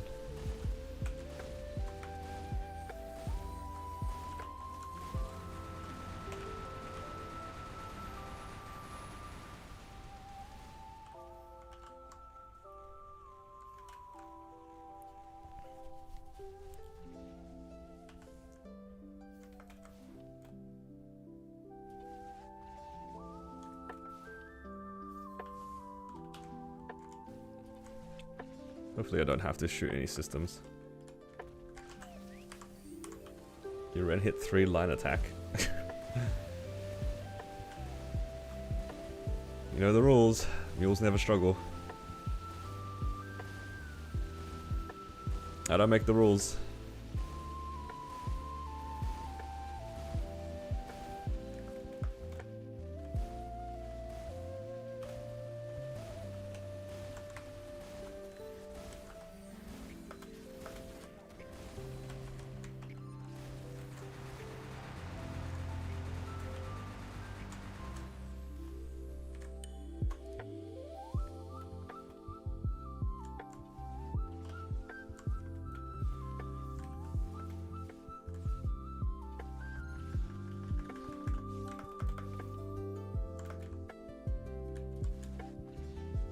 And Carlos Juicer? Yeah, and Carlos.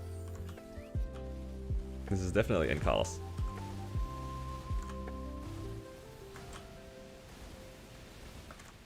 Would be nice if this was in Carlos, but just a bit lazy.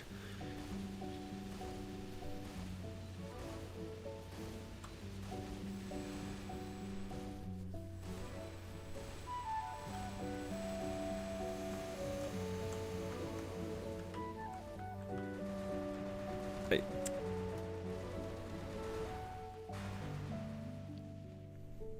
What's my combat power?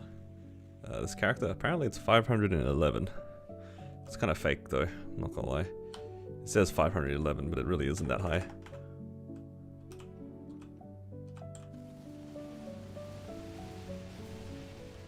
Ooh, ring box.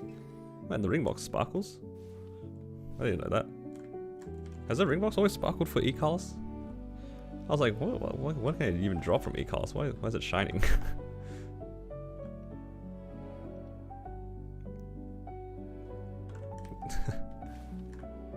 I didn't even know that for E-Carlos it drops. Like, it doesn't... Because it used to sparkle for a... Oh no, that's what it was, wasn't it? It was a bait because of the old grindstone. It used to drop grindstone, didn't it? This is my main? Yeah, technically. I mean, I don't really play it that often. When was the last time I actually actively played my Cannon Master? Maybe like 6 or 7 months ago? Sparkles even in Carlos? That is such a scam. When it sparkles when he gives you the ring box? Does it? Dude, it doesn't even sparkle when Black Mage or Seren drops it, does it?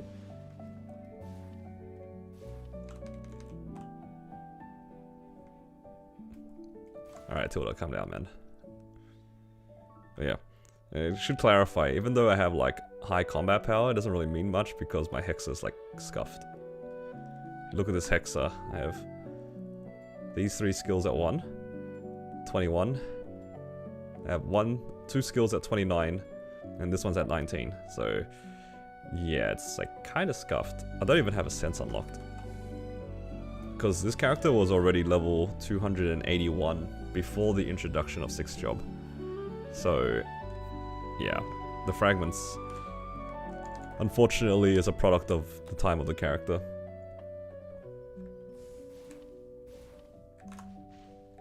Yeah, I hit level 281 on this character maybe 3 years ago now. Close to 4 years ago. And yeah, because of that, the fragments is kind of scuffed. Yeah, this one is not created on Hyperion. This one was from Kronos, and when they did the world leap, I moved it across. Because Hyperion's my main server. So I moved my Kronos characters across. This is one of them. So technically it's my main, but really it's just a money farmer. really I don't log onto this character to do bosses really quickly and just grab the money. Like, technically I tried to prog it, but I realized I didn't really care for it. I progged to normal limbo, and technically I can do, you know, C Carlos and N Carling and stuff like that. You know, bosses are the same tier, but I don't really care for that sort of prog.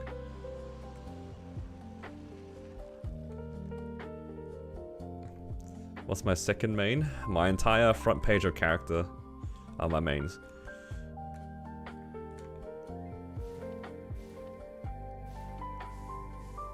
I take care of whatever's on my front page.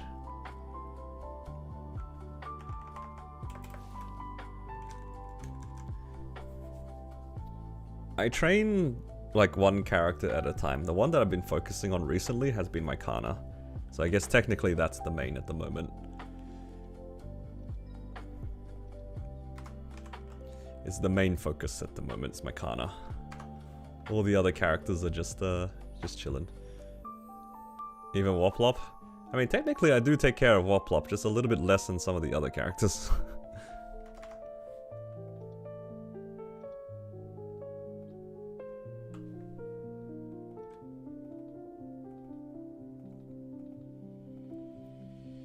Okay, there we go. That's all the weekly's done for this week. Now I can relax for one whole day. Does mana overload go away? Yeah, if you go to 0 mana, it turns off, and you have to remember to turn it back on. It used to be more of a problem, Baron, when the old E form wasn't a true iframe. The old E form used to do damage to your mana, like all the HP goes into your mana, and sometimes they put it back to 0. Oh, thank you for the Prime sub. Appreciate it. Appreciate the support. We did it, boys. We broke 100 bill. And I still haven't spent anything. Actually, technically I did spend a little bit. But that was because I wanted to get some stuff to 18 star on my Kana before I did some bosses. So I technically did spend a tiny bit. But it was for the Black Mage clear, so I'll forgive myself for that one.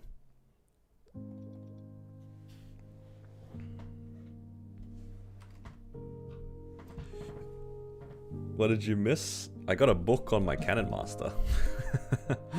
Wow, so exciting. Book on the Cannon Master. What a drop. 100 bill to go. Yes, sir. Alright, now I can chill. Alright, what do we got here? Check my sequence to see if I'm missing anything. I'm missing some VIP buffs. I'm almost done with my Legion wealth. That's kind of sad. If I'm done with my wealth, do I just farm on another character? Never mind. I don't have any 3x coupons. Can I even farm?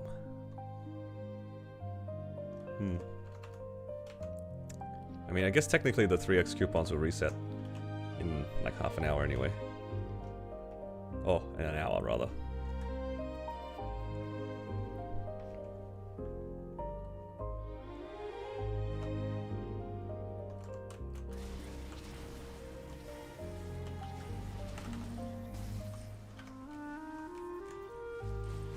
Oh, I accidentally like pressed my entire skill sequence.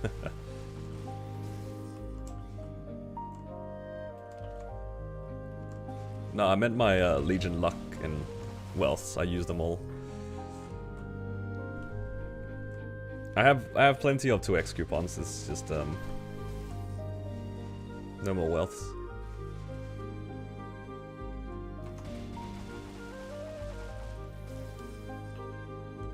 Speaking of the Legion coins, should probably claim them.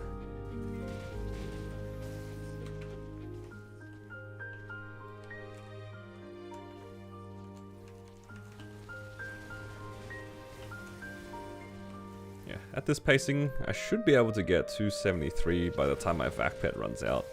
I don't know if I'll be able to reach 275, but 275 would be nice.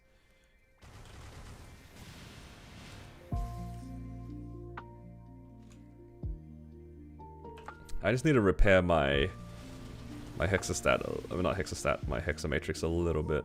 Oh, I need to do high mountain and stuff too. I could try, like, I could stomach Angler Company on this character. It's like decently strong. And I can do High Mountain on my hero or something. I want to get this to 9. So I just need 3 more levels here. It's probably another 80 or so fragments. So, yeah. I don't know where I want to claim the 90 frags after Thursday. Maybe I should put it back onto the hero. This kind has eaten a lot of fragments recently. Or I could just finish off like my goals with this character.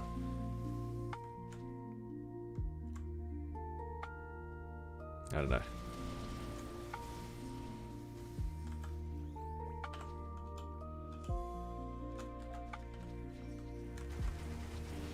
My only regret with my Kana right now is not doing full hybrids. That is my only regret. I should have went for the 200.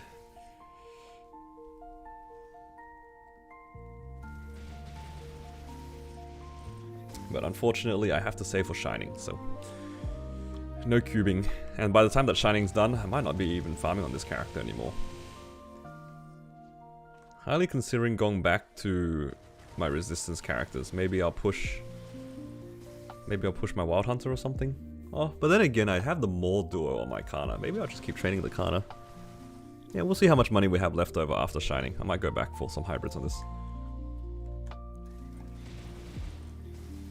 Someone can claim it for the hybrids? Technically, yeah. I mean, 100 cubes for a hybrid is kind of a long shot. Just keep until it expires? Yeah. I might as well, I suppose.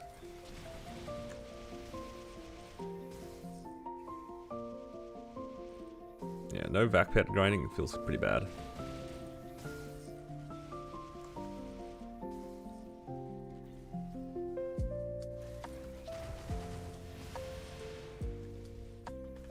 Just chill for now.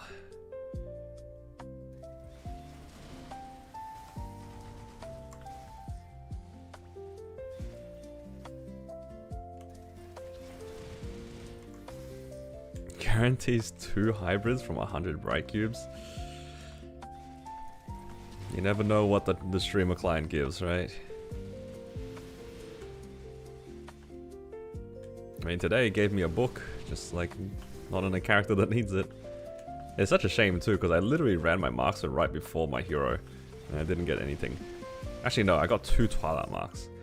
It's such a troll game sometimes. I need those Twilight marks so badly on my Ren and my hero, and then my marksman already has a 21 Twilight mark. Why is it giving me 2 this week? So sad. It's always the wrong characters getting the wrong things. What can you do?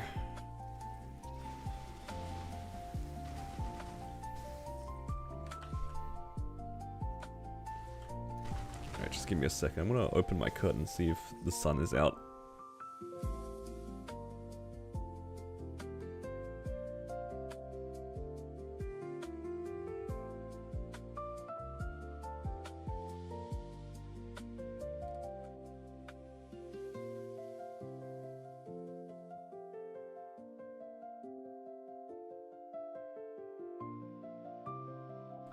The sun's kind of out.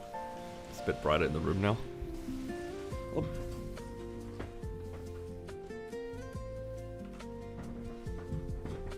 Yeah, your points broke. I think some people in my chat have too many points still.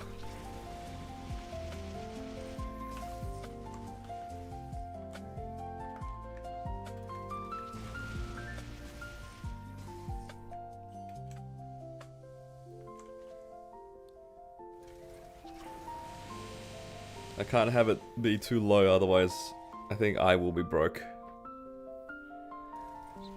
In Maple Story.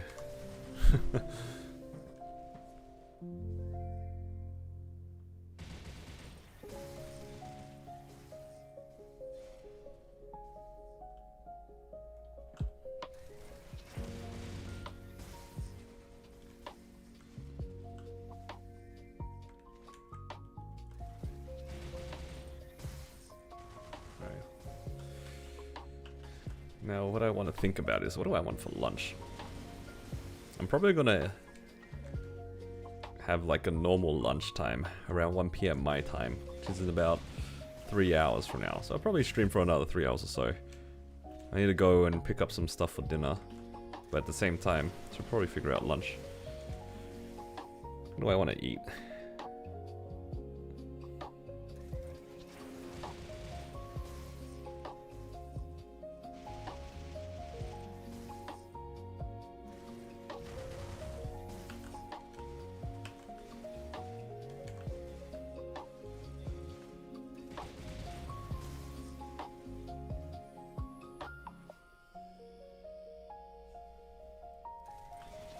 KFC? KFC does sound pretty good. It does sound pretty good. It's definitely within consideration, I won't deny that.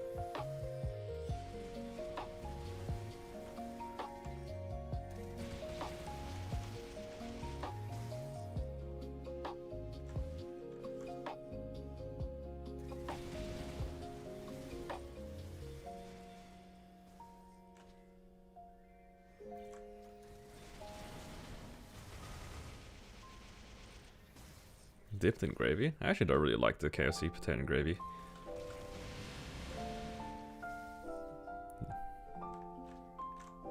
My wife and I, neither of us like the potato and gravy from KFC. Never really been a fan of gravy in general, actually. Just wasn't something that was something I ate.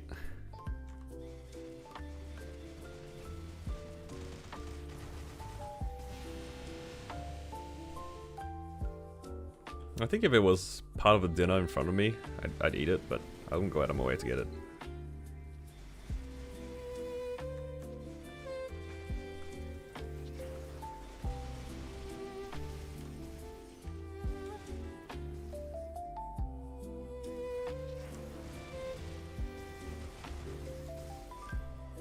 Pub steak chips with gravy got you hooked? That's fair. I think that's probably one of the contexts that I would have gravy. Of sorts. With like steak or something. I can see that. But other than that, not really. Chinese food? We'll see. I mean, I'm probably just gonna end up, because I'm going to like a nearby shopping center to go grab some stuff. And get some groceries.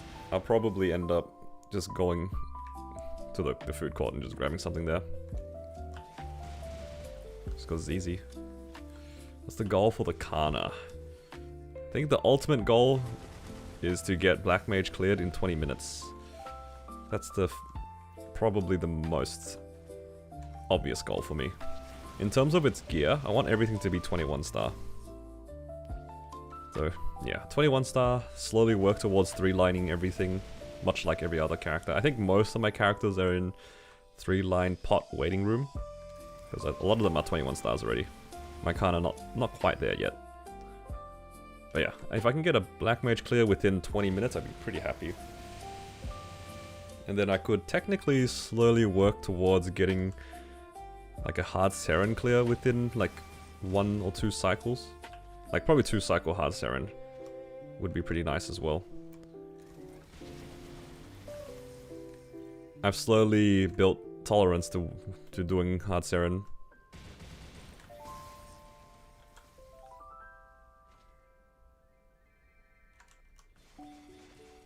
Ooh, 2 fragments.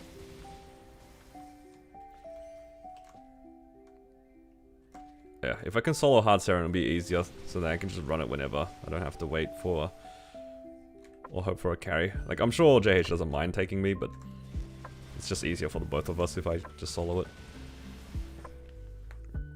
It's also more money.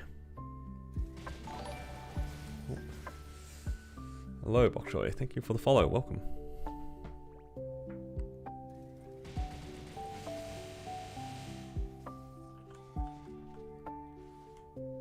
The only problem with Seren at the moment is that just means I need to keep doing my dailies.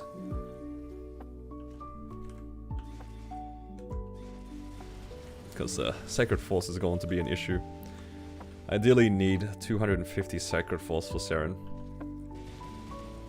There's a lot of extra dailies I need to do.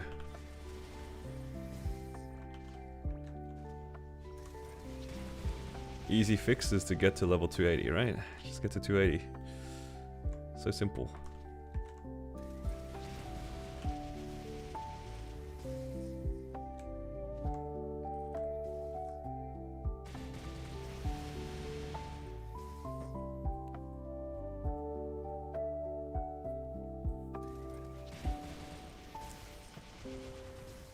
Is a bit of a push though. What's the damage skin? So I think it's an old unit damage skin from a previous, like, we used to have these events called Fairy Bros. It was like a daily check-in, and then one of the last rewards you got was these damage skins. Where are they? There they are. Blooming Forest. Oh, actually this one would have been from an event. Hey, this is an old event, right? Blooming Forest. Okay. I just assumed that this one was from like the check-ins from back in the day, but I think this one in particular was from an event.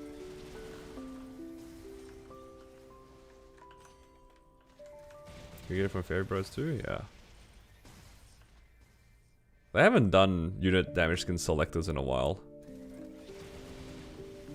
I don't remember the last time since they brought it back. I think your best hope is that maybe they bring it back during the anniversary event. That's usually when they'd sometimes bring cosmetics and stuff. But I don't know if they have it in that. Green and Seren? Oh yeah, I have been running Seren. Like, the green dot is like pretty free. But that's not the issue. The issue is I want to solo it.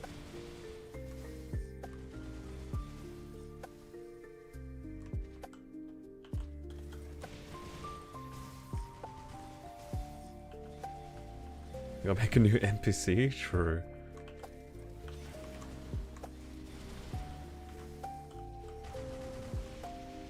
But yeah.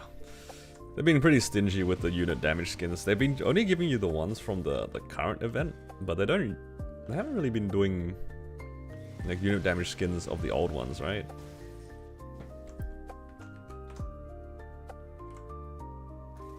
Every event has its own unit damage skin, but I don't really like half of them.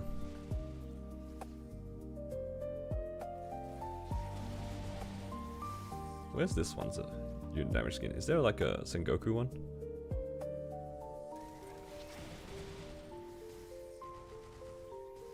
I wouldn't be surprised.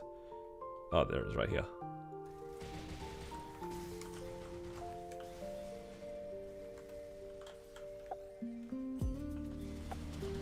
For the basic unit damage skin, yeah. Still have regrets not running more of those to get more unit damage skins. Kinda doo-doo, yeah. Because the thing about these unit damage skins, the whole point is like you kind of want it to be clean, right? Either clean or it's easily thematic, I guess is the right way of thinking for me. Because my character's like already kind of pink. So like this damage skin was kind of perfect for that. But all like the unit damage skins, they tend to be like pretty clean. But this event one, I just had a quick look at it. I don't know, it's a little bit too flashy for me. I guess the color scheme kind of still works. It's like the dark purple, but yeah. You don't want a ramen unit damage skin? Oh hell nah.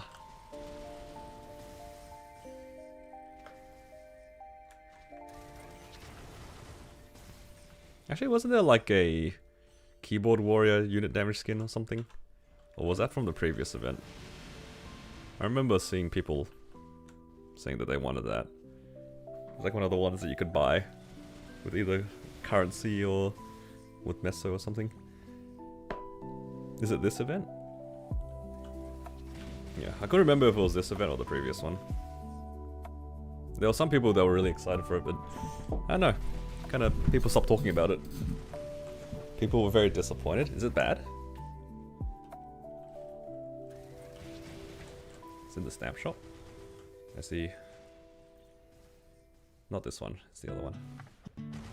I can't open it because I have to be in town.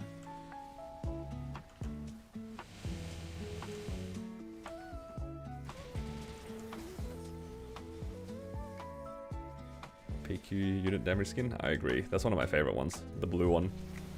I think that one by far is my favorite one. It's not even close.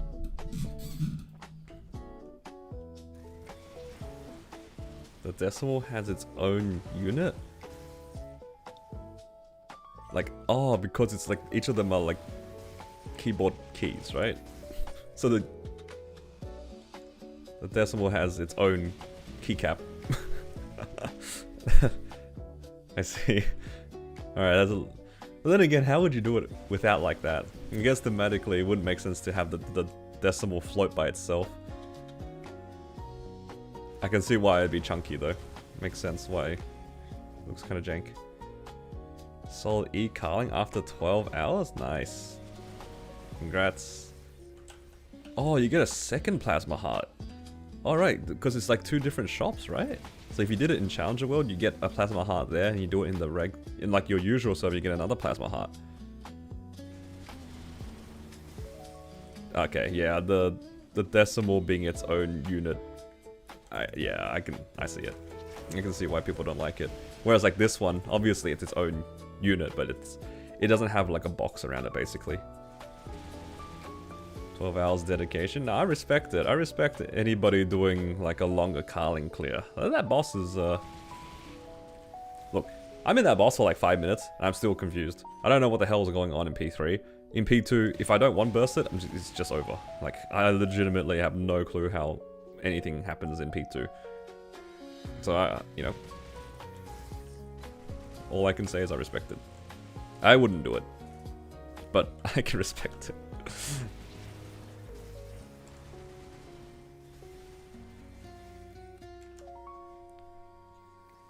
Destiny live when? Never. I don't even know if my Cannon Master can even do the Seren Destiny live mission. I feel like if it could do it, it'd be kind of close.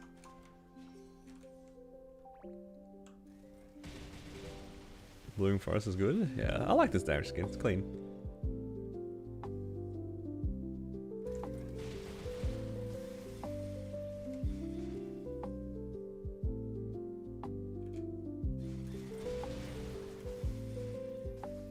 Hello Shanks. Yes, W Kana. W Kana.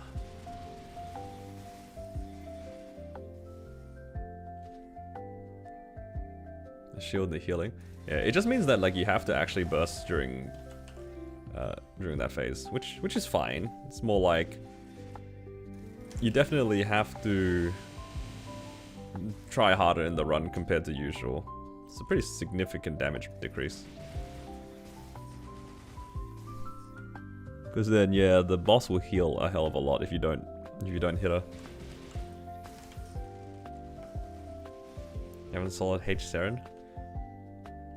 You solid E Carly, but you haven't solid H Seren?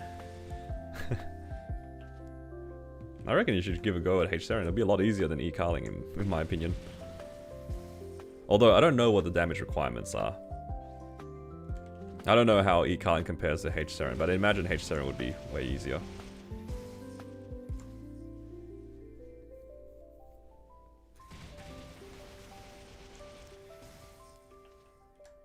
I will say, like, H Seren and Carling, they're two very differently designed bosses. I think they're difficult in their own ways. I think for Carling, like the gauge management is like very active, which I think is kind of cool. I don't know, I feel like Carling is a pretty well designed boss.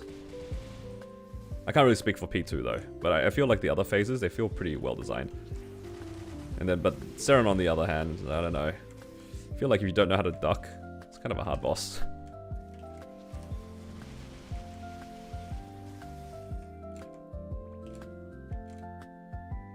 Now, P1 in Seren, I think literally every player agrees. P1 is like disastrous. It's so bad if you don't have a reliable way to quickly reposition. If your class gets even remotely stuck on the floor, dodging those pillars is such a hassle.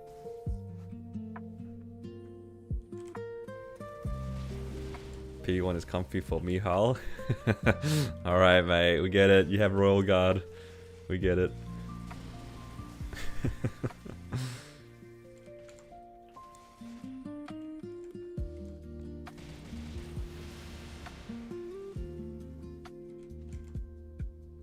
What isn't comfy for Mihao? Actually, there's one boss that I know Polar complains about on Mihao, and that's Limbo.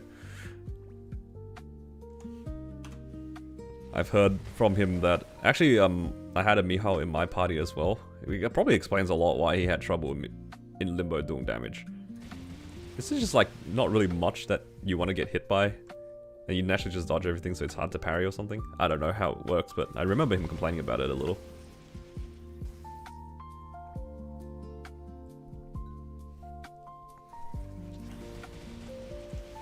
It's like you can't keep your stacks up or something, right? Is that what it is?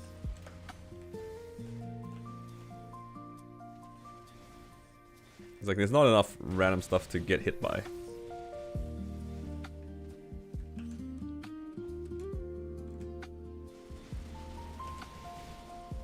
Because if he just like kind of like stands still and just does random stuff, what are you really parrying? What's there to get hit by? Sometimes he just runs back and forth, and I guess you just have to run in front of him, but if you don't have the cooldown up, he just kind of wanders around.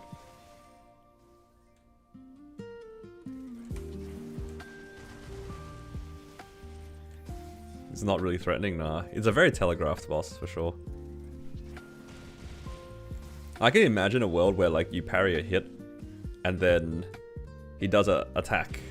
Like he just like runs to the side and does an attack, and your parry is still on cooldown, and then you have to wait for him for a while to do it again. So I don't know how Mihao works in terms of that, but I can imagine it being annoying.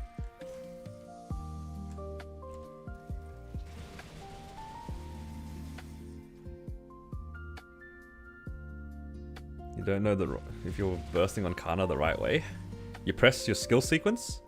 You press your 2 5th job skills. This Venom one. And this one here, you press these two, and then you mash every other key off cooldown. And then the boss dies. That's how you play Kana. That's all it is. It's just skill sequence, press all the keys, and then all the other keys. And then sometimes the other keys refresh themselves, and you press them again. Oh, and debuff, yes. Yes, that is important. You actually do have to debuff for this. Very important. It gives your damage. It gives you like 20% damage. Very important. My Black Mage run was a lot more annoying than it needed to be because I did at least a couple of bursts without debuffing the boss. Yeah, the Heart Wreck one. As long as you remember to do that. I haven't built the muscle memory on my Kana to do that yet. And it's definitely griefed me. You'd think it'd be easy to upkeep a 100% uptime debuff, but sometimes you just forget.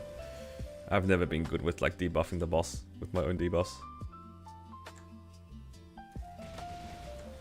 Honestly, this thing shouldn't have a cooldown. I feel like for these boss debuffs, they shouldn't have a cooldown. This one, because you can actually miss it. It happened to me once in P4, where I was facing the wrong way and I pressed the button, and I couldn't debuff the boss. And I had to wait.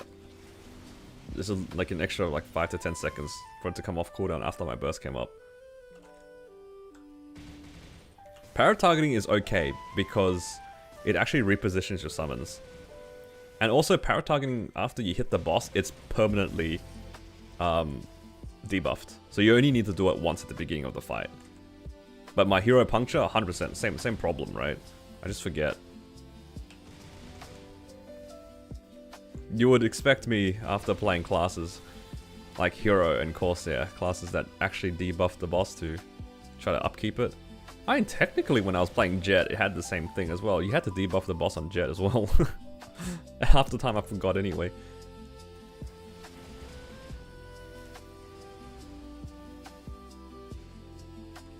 Throw it the wrong way or the boss dodges it. Thankfully for the Kana debuff, it's like a summon. It stays around for a little bit. And it constantly ticks. See that summon? It stays there actually for a while. It's got a pretty big hitbox too, so it's kind of hard to miss. You literally have to be facing the wrong way for it to miss. Which I did do. I faced the wrong way and it just completely whiffed.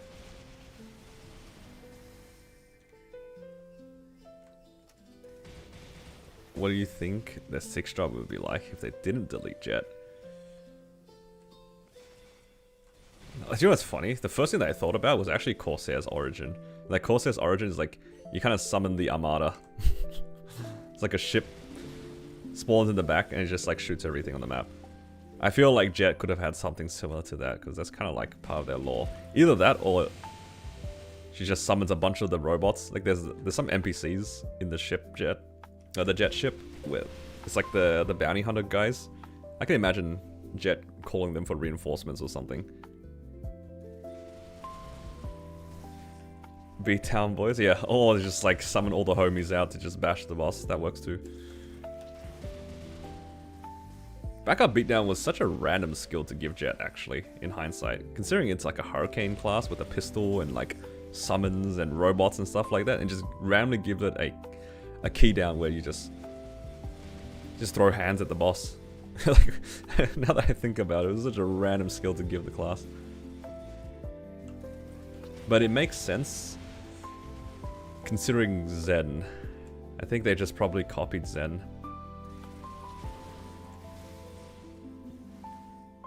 Fisticuffs. Actually, Backup Beatdown, that skill is really strong.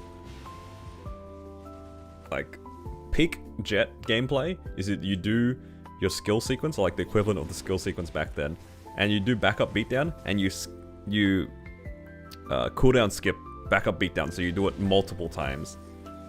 Dude, the DPS, or the damage of Jet on burst, if you actually skipped Backup Beatdown, was actually huge. It's one of the few times that playing the class felt pretty good. You know what the best part was with the class, now that I think about it? You could use Backup Beatdown while in the ship. You remember the little scooter that you could fly around in? Imagine like, you're driving around in your car, and somebody bothers you, and you just like throw hands from inside your car. That's literally what Jet did.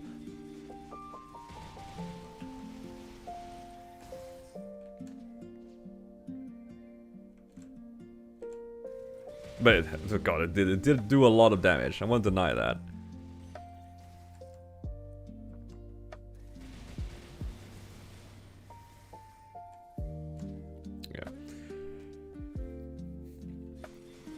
It's such a shame that Jet like got deleted from MC, because their version of Jet was Zen. It was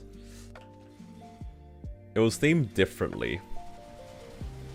It had like dragons and pandas as part of its like animations, which was really cool. Because for Jet, there was a skill that would like spawn one of the bounty hunters to do damage. It was like the final attack for Jet. So like the bounty hunter would show up and then just like gun down whatever you were hurricaning. And I think the MC equivalent, a panda, showed up and like started whacking whatever it was attacking, right?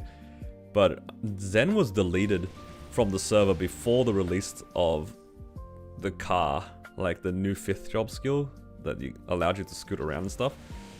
You know, Zen would have been pretty sick to play, because I think that if they had a rideable skill like that, it would have been a dragon to ride around on. That would have been sick.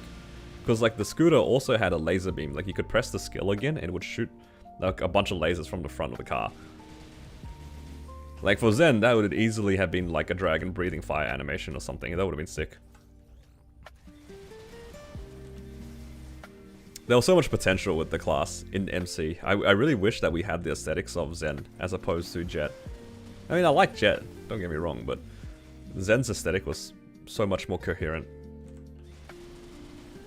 Like, Jet really did feel half the time like Corsair clone, but space themed. Whereas Zen was kind of like a mix of a martial artist. It was kind of cool. Hello, Jun. How you doing? Was it me who posted fastest BM solo on Jet was just dying to curses on scooter? I don't think that was me, but I know exactly what they mean. It's because when you fly around in Jet on the thing, you can still get hit by curses. It was actually quite funny. We had some funny times in the Jet Discord where all 6 of us were running Black Mage at the same time. I think I have that video on my channel somewhere, where it was just literally 6 Jets fighting Black Mage. And all of us were just dying to curses because we're just flying around in P3 for fun.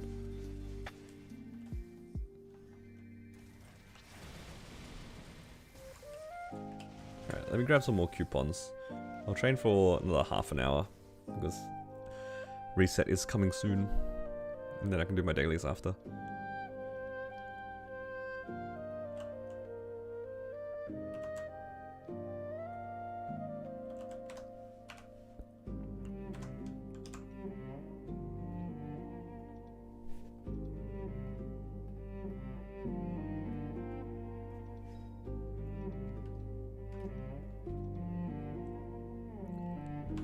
VIPs.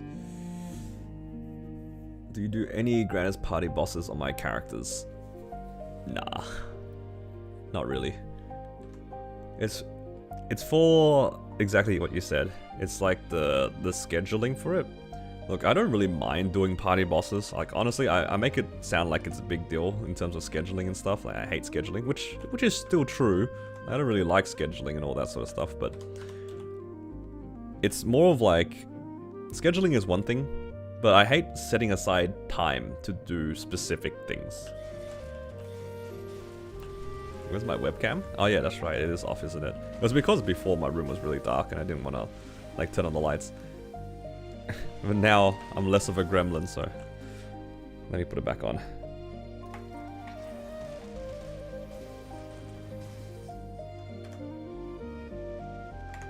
But yeah, for me it was more of a... I didn't want to set aside time to specifically do bosses. And it just felt... I didn't mind before, but times have kind of changed. Nowadays I value my freedom a little bit more, I guess you could say. Maybe not necessarily freedom, but like flexibility.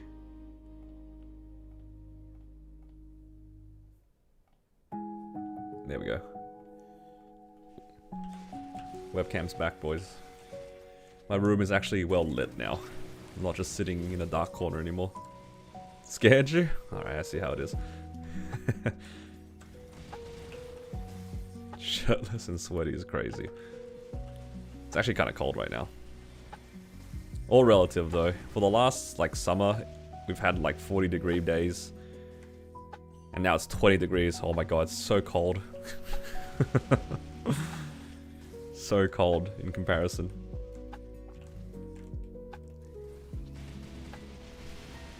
Oh no, we are now at room temperature. It's freezing.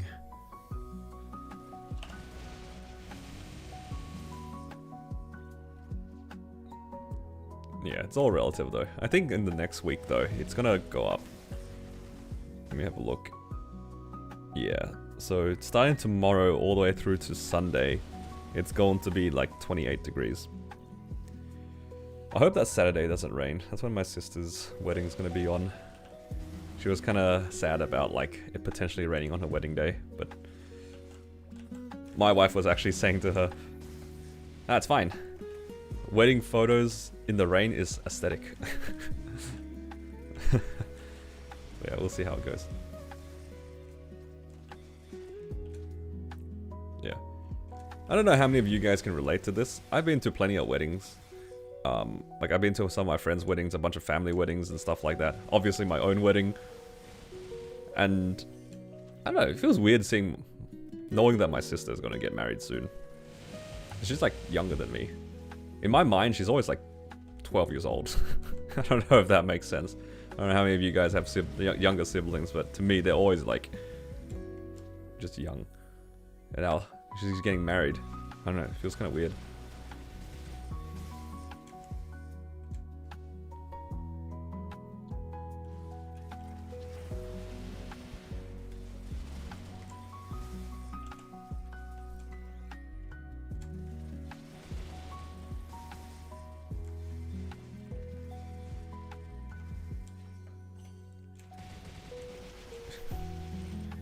Didn't have it with you younger.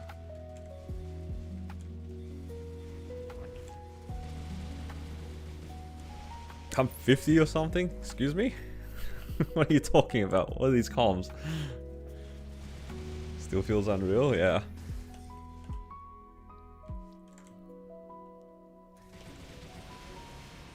I don't know, it's just different because I guess it's because of my sister.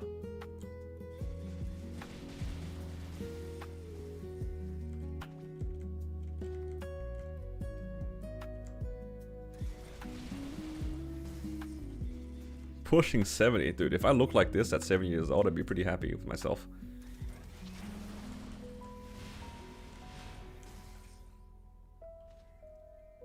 Or OCE Australian players in Big Blue House? I think there's still some players that are outside OCE that play in Big Blue House. But I'd say like probably 80% at least are from OCE, or like within this time zone. Maybe from like Southeast Asia to Australia. How's the frags looking? looking pretty decent. Oops. I have my Ascent unlocked. I have 2 skills unlocked. I'm working on getting level 9 of this mastery, but I have 9 in mastery 2 and 4.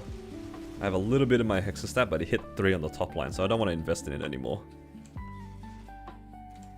Your big blue house, but from NA? Yeah.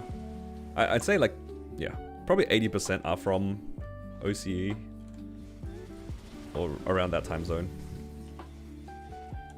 But there is like that 20% of people from, yeah, pretty much anywhere.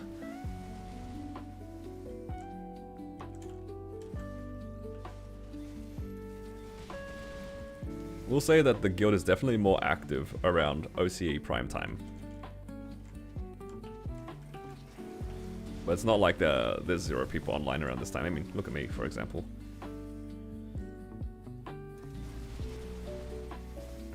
Inspire you to play different characters, making different characters feeling progress instead of hyper-focusing. Yeah, that's fair.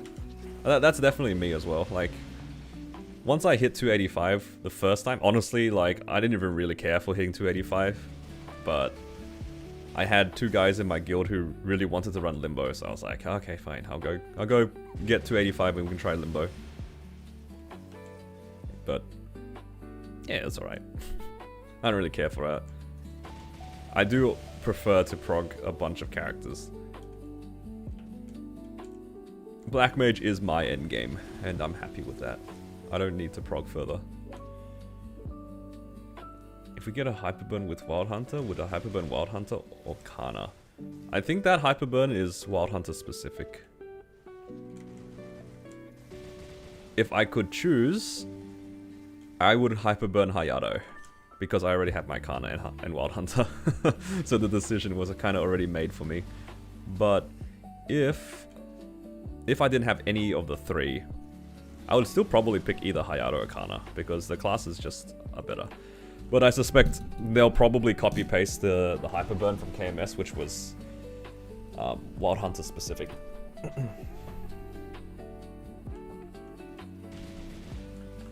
Melvin's from NA, but might as well play on OCE. Yeah, so Big Blue House is like the perfect guild for him.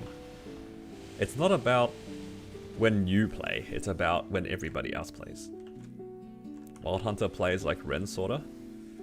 Let me think about that statement. Not really. I feel like Ren plays a little bit closer to Mechanic as opposed to Wild Hunter. But there are definitely similarities. There are definitely similarities.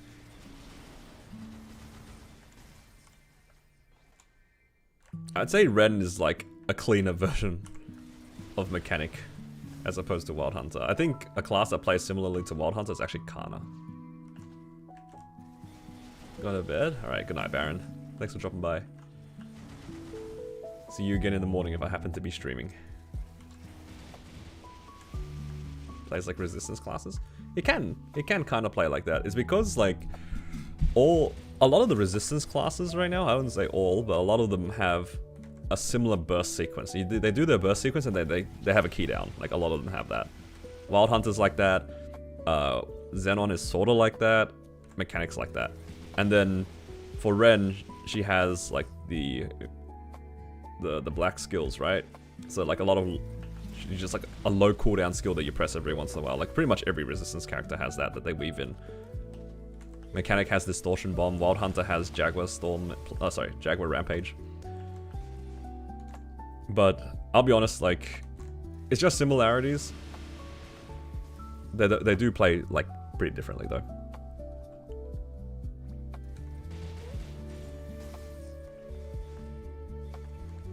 Your work sleep schedule is pretty Papega anyway. I mean, whatever works. I'm not one to judge. I mean, I sleep at 4 o'clock half the time.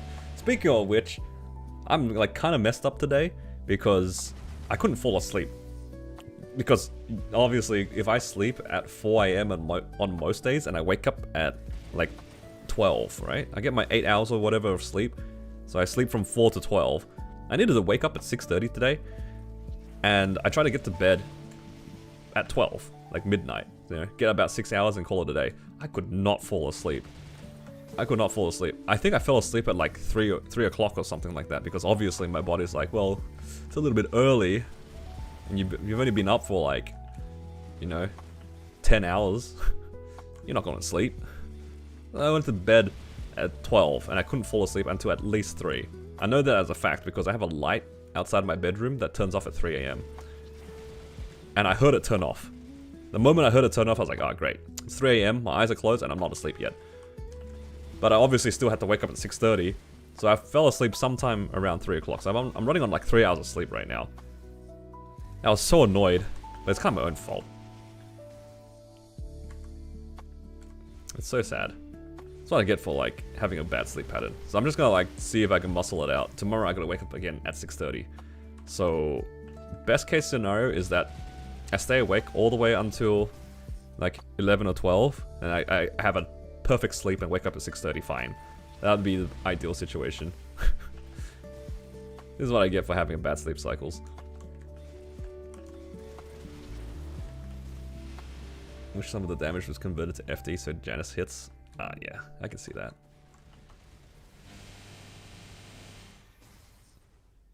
So yeah, I mean, it's still pretty early in the day. I'm feeling actually kind of okay right now, but let's see how long those fumes kind of last for.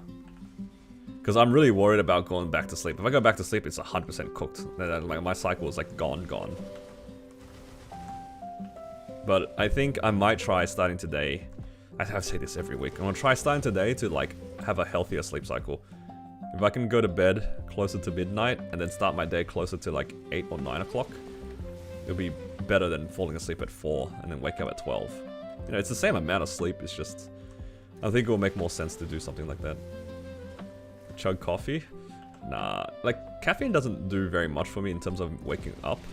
I mean, obviously, given the fact that I drink a lot of coffee, or consistently drink coffee, I do get headaches if I don't have caffeine, but it doesn't do much for keeping me awake. But I do try to limit myself to 1 cup a day. Like, I try not to have more than 1 cup a day. I don't want my body to be, like, craving it. Like, more than 1. It's okay if I crave 1. But more than 1, I think then it starts being a problem. Because when I used to work in the office, I would have, like, 2 or 3 a day. And... yeah, there's too much caffeine. Big cup? Yeah. This thing is like literally, this cup is like big as my head. I say 1 cup. 1. Didn't say how big the cup was, right?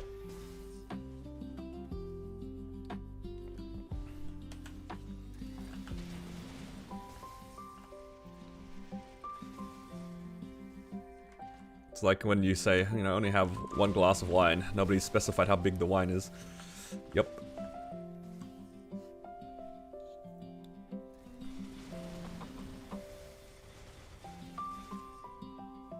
Clears the brain fog. Yeah, it's kind of like a routine for me when it comes to coffee, right? When I drink coffee, that means like my day is getting started. So having that built into me like makes me feel a little bit better. It's less about the caffeine and more of the routine now at this point. But the caffeine, when I don't have it, I do get like headaches. But that might just be the addiction. Take a shit. I mean, that's what it do. Coffee is quite effective. Coffee is quite effective. I think anybody who drinks coffee in the morning knows every once in a while the coffee just won't agree with you, and yeah, that's 30 minutes of your day gone. You drink coffee to help you poop. It's kind of true. It really is. I know it's like kind of a gross topic, but like, it's the worst feeling for me when I go out. Okay, I had this happen a few times, right? So we go out to like a cafe here, so just me and my wife. I have 1 sip of the coffee, appreciate the coffee, and just waiting for the food, and then suddenly my stomach's like, nope, you're in danger. And I'm just like, bro, I had 1 sip. Like, how did that even happen? Has that happened to any of you guys, or is it just my stomach not being good? Like, I'm fine right now. I've drank like half of my cup at this point. But like sometimes you just have one sip and the stomach is just like, nope, it's time to go, and you're just, all right, okay, I can't do anything about that.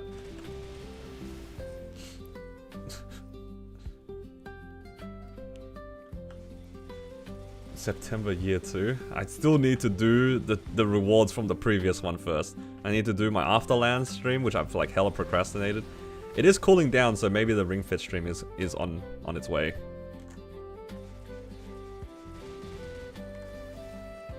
Mildly lactose intolerant. I'm not even lactose intolerant, which is the sad part. It's just like purely the coffee at that point. Happens to work and somehow you miss the first 1.5 hours of work. That's alright, you and everyone else. You know, one of the things that so I used to work in IT, and at one of the clients that I worked at, it was one of the bigger banks in Australia. And I used to work in their head office, right? This building is like, I think it was like 10 stories. It's a pretty big office, 10 stories. And it had 3 sections, like, you know, it was split into like A, B, and C. And each of the sections had like its own bathroom block. Like you could walk in between, it's probably like it's not even that far in between each of the sections. Maybe like 1 or 2 minute walk, right? It's like a corridor basically, with all the computers in between. So like this building is 10 stories tall. It has 3 sections, and each section had its own bathroom block. And each bathroom block was basically copy-paste of each other. I know for a fact, each of these bathroom blocks have like 15 like cubicles in them. I'm just thinking to myself, okay, if you add the male and female cubicles together, every section has 30 cubicles. Multiplied by 3. Every floor has like 100 toilets.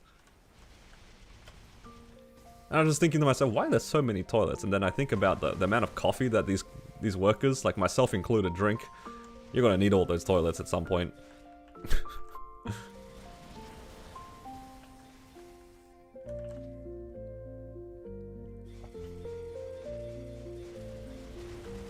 Coffee's fine, but when you smoke a cig plus coffee? Oh, that's so funny. You saw 850% Mesa drop rates is for getting drop rate. Amazon rare, dude. When I was trying to do that on my Ren. Okay, who remembers my down bad era of opening rare cards while I was wapping? Do you guys remember that? My Ren. Every 5 minutes I open my inventory, open the 3 or so rare fams and just cry into the lack of like item drop.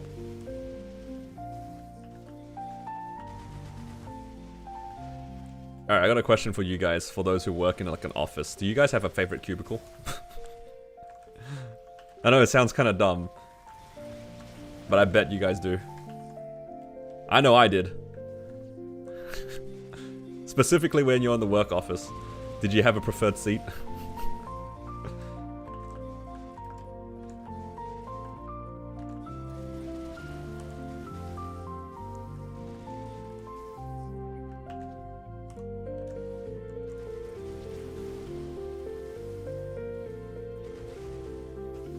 You had your own cubicle. You miss it? In the corner? There's 2 people who picked the corner.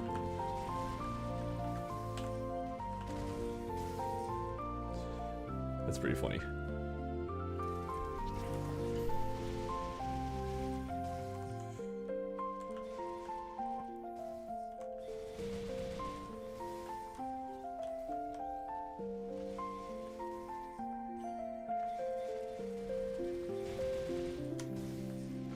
You can log into Maple and do dailies on a slow day. Oh, speaking of dailies, it reset. Go, go, go. Time to farm your mobs. Happy reset. Hello, Beck. Happy reset. Well, speaking of which... Wait, did this thing reset? Yes! Why is it not counting? Oh, there it goes. Oh. Yeah, get more 3x coupons. I'm out of these Legion drops, though. What do? Feel like somebody's watching you. I like sitting in Like the office building that I used to work in, I like sitting near the window. Because I like being able to look outside. Just like eases the eye strain.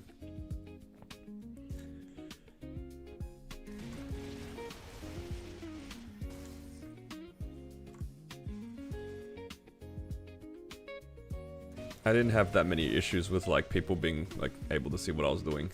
If anything, it made me feel like I was productive if people were able to see I was doing work. For the most part, I was doing work.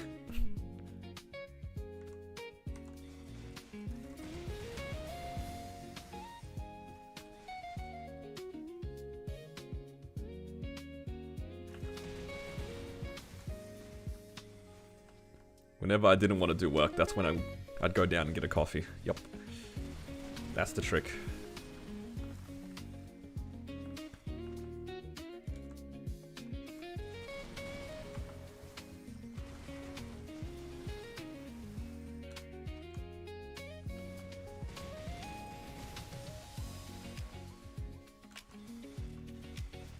Alright. Do I want to keep farming? I guess I could just keep popping these, right?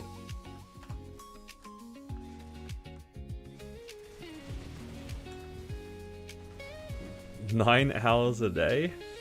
Honestly, like, for working in an office, it kind of is a lot of people doing that. I knew for a fact I wasn't the only one doing that. Like, how much work do you actually realistically do in the office? I feel like for a lot of office jobs, a lot of people are kind of just doing maybe 2 or 3 hours of work across the 8 hours. There's just so much fluff in between. It's just how it is. It's like just meetings by themselves, depending on what your role is. It's already, let's say, up to 2 hours of your day. Just talking about what work you're going to do. That's 2 out of 8 hours just meetings. The bigger your team, might even be more, depending on your role. And then, it's so hard to be in a rhythm.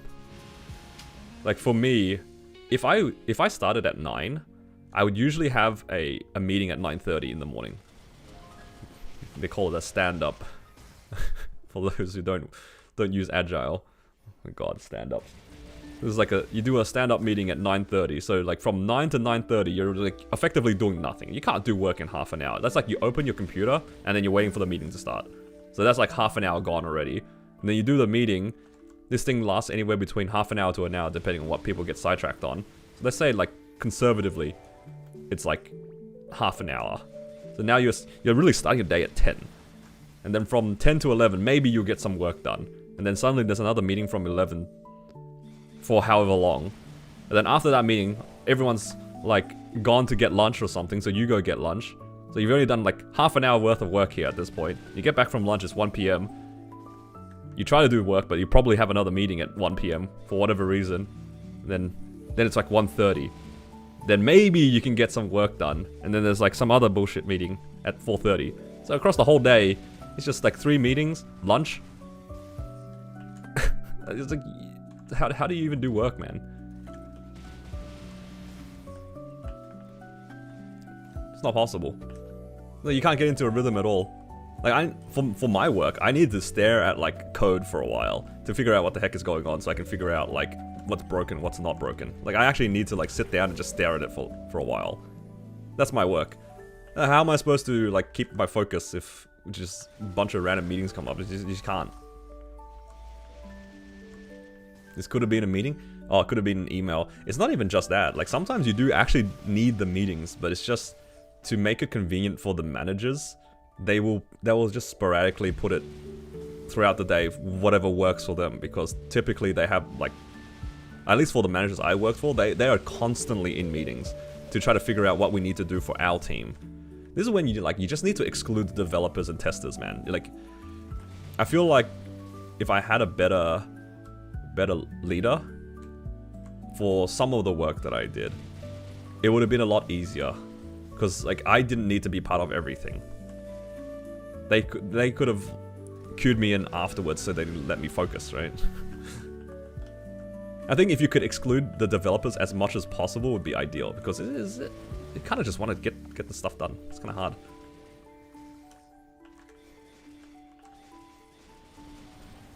Crisis in healthcare. Yeah, I know. What a problem to have. Wow, look at me, only working 3 hours a day on an 8-hour shift. Such disaster. But obviously I'm complaining about like a pretty first world problem, but it's just like different problems, right? It kind of it did my head in, honestly. Sometimes I just want to actually get my work done, but it's just wasting time. And then the deadlines happen and you're just like, I wonder where all my time went. It just went into all these meetings. And then I'm held responsible for it. It's cooked.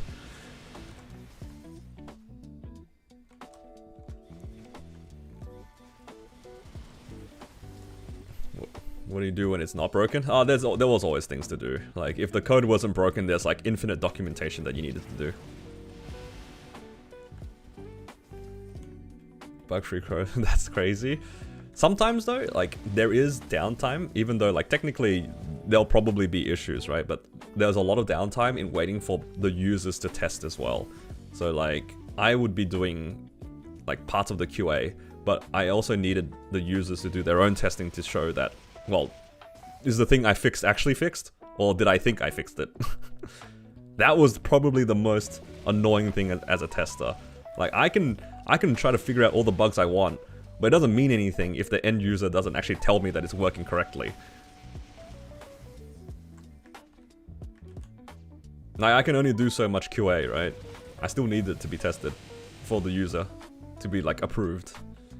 During that downtime, it's just infinite documentation. There's always something to like record. There's always things to update in terms of the logging of what work you've done. Because you need it to be all mostly traceable. Because when something goes wrong, you can go back to where it was approved and then you can look at like what was tested and then you can figure out how to fix it from there.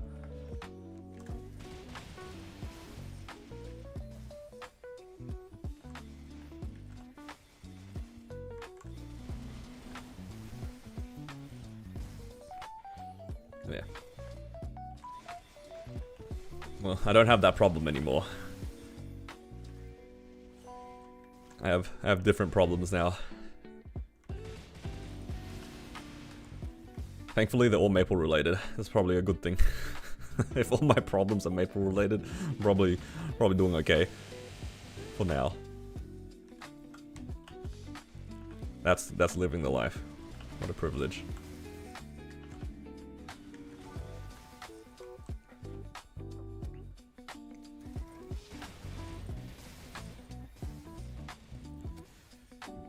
You have this weird guy who sends weird TTS? True. True. And a nil. Okay. Am I streaming Shining Star Force? I plan to. I'll see how I feel about the actual streaming of it, because sometimes, like, my timing is a bit weird. And sometimes my wife likes to do things throughout the day. We'll see. If I do stream, it will be at like a weird time probably. I don't think it'll be at my usual time. Next one's unpaid QA. We're all next one's unpaid QA. That's not just me, man. That's all of us.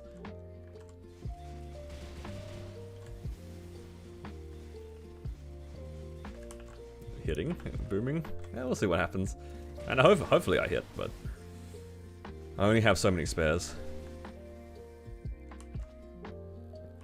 Don't break the streak, don't worry. If I do my Star Forcing stream, it'll be on YouTube only. If I ever stream on a weird time, I will only ever stream just on YouTube. So then, for those with the big watch streaks, you guys don't get ruined.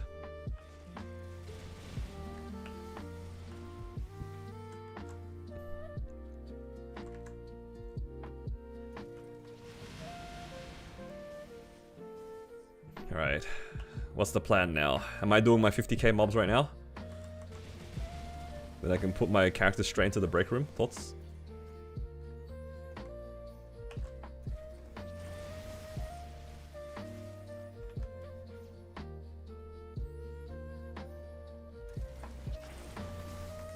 Go do CPQ. That is true. CPQ is important.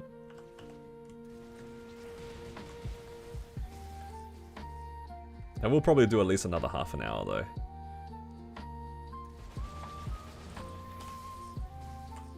Oh no, I don't have another sequence to pop all the buffs that aren't Legion, Luck, and Wealth.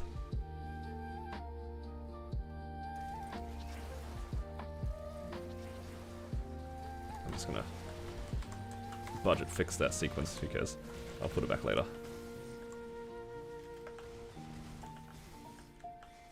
Didn't think I'd run out of 30-minute Legion Wealths and drops.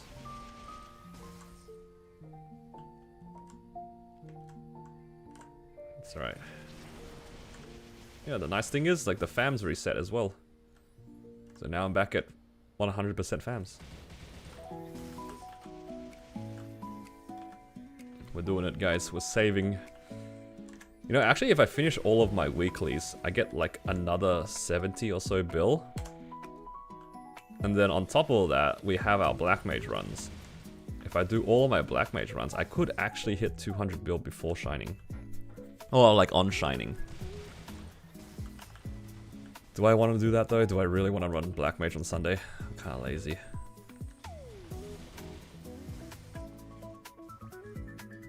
Might run some of it.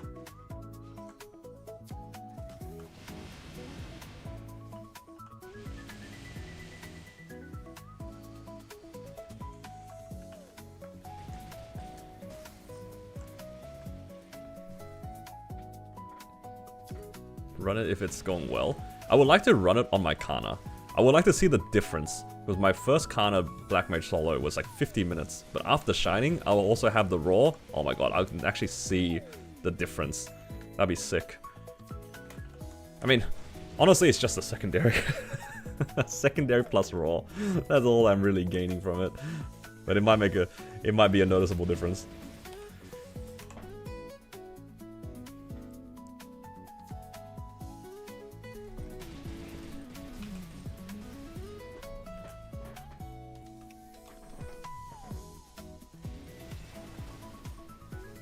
What am I gonna do with all these spare mag pots? They've given us so many of these.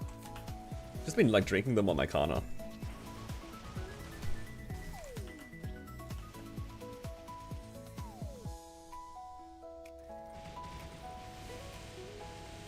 Phantom to 260. You know, I reckon if I used every single mag pot that we've gotten since like the last 3 months, and I used them all on my Phantom, it might have actually hit 260. But I don't know if I have the heart to play that class, to be honest.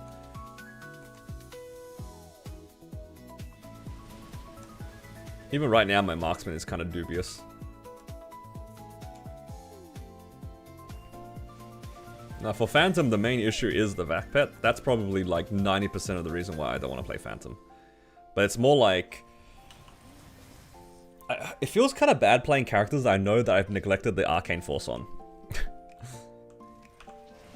Going back on old characters and finding out that their average Arcane Force is like level 10, it doesn't feel good.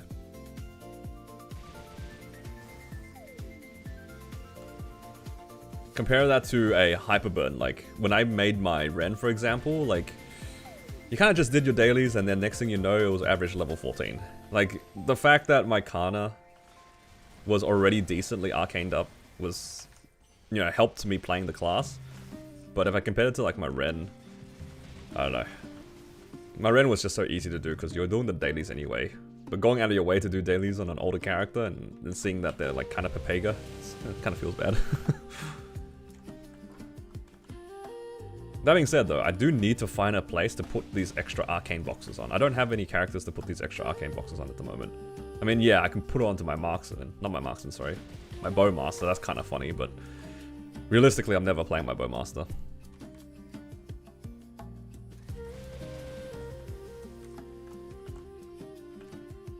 Like, if the armor boxes were going to expire anyway, I might as well put them somewhere. But all my mules are already 21 star. Don't really have an interest in going for 22 arcanes. Because I think I'd be too sad if it doesn't go to 22 and spend the whole event trying to fix it. Don't need the 22.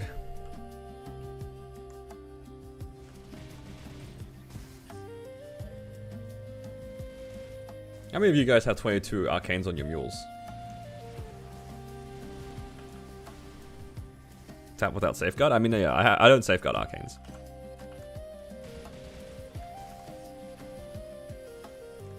How many arcane boxes do you average a week? Probably...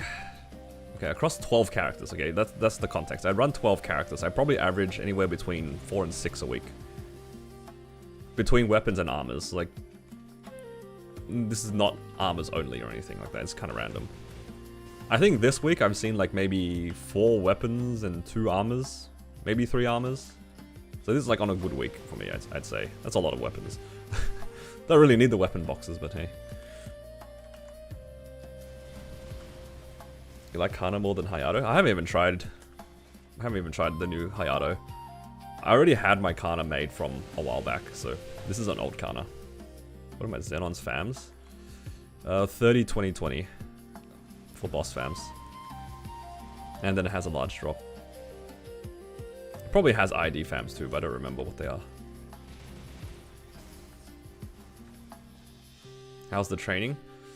For 6 job, it's fine. I think with Dusk, training Kana feels pretty chill. I don't know how it feels with Dawn, to be honest. I've only farmed with Dusk so far. Pre-6 job, I'll be honest, doesn't look that good.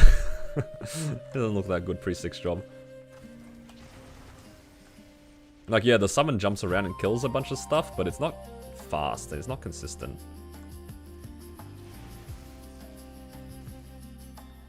Why does the game look smooth? It could be like that. What's that thing called? I have a setting on. Oops. Where's the thing? I had a setting on. This one. This smart AI correction. I used to lose a lot of frames, and ever since I toggled that on, I still lose frames, but it tries to do stuff in between. It seems to be doing alright. Is 22 the Star Force people go for only in the mains? I mean, there's nothing wrong with going for 22 on your mules, it's just more expensive, right? If you have the spares for it, I don't see why not. But it's more of a... I'm thinking more on a cost side of things. If I can 22 a character, I probably have the money to 21 multiple characters. Because the cost to 22 things on average, compared to 21, is double. So the way I think about it is, would I rather one 22-star character or 2 21-star characters? I think the answer to that every time is going to be 2 21-star characters. Like, do I want one character with full 22 arcanes or 2 characters with full 21 arcanes? The same question, right? I will say, like, the only times I would 22 a mule is for the fodder. Like, if I'm trying to go for, like, a sub-pendant, for example. I think the mathematical correct thing to do is to go 21 and then transfer and then tap. But if I have enough spares for something like, say, the belt, I can see myself going for 22-star fodder. And then just leaving that 21. That's probably the most common time I'd go for 22. Either that, or I just have so many spares, I just tap the spares to 22, and if it goes, it goes. But I typically do settle on 21. Like, if you see any character of mine with 22 stars, it just means that either I was just feeling lucky, or I just had spares and I just went for 22. Most of the time, though, it was the spares thing. I don't usually gamble 22.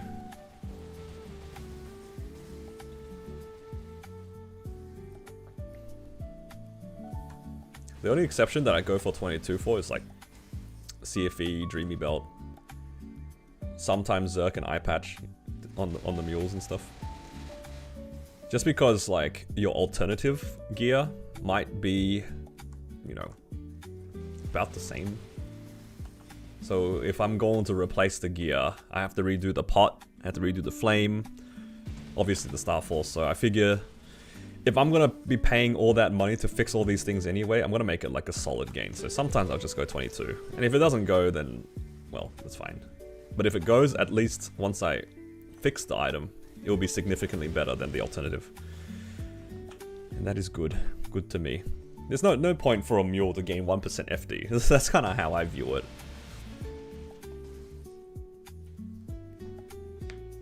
It might be kind of narrow-minded though, because 1% FD adds up across a bunch of different items. So maybe it's not the best approach. But for me, for an individual item, I kind of want it to be just obviously better. That's why I never really settled on a 18, 19, or 20 star ET on my mules. A lot of the times they're just 21 star or they're nothing. Because I wanted to be obviously better. There's a part of me that, because like my Kana also got an ET this week. There's a part of me that like really wants to send it. But maybe it's better to not send it. On the off chance that I get literally any other pitch and it becomes better.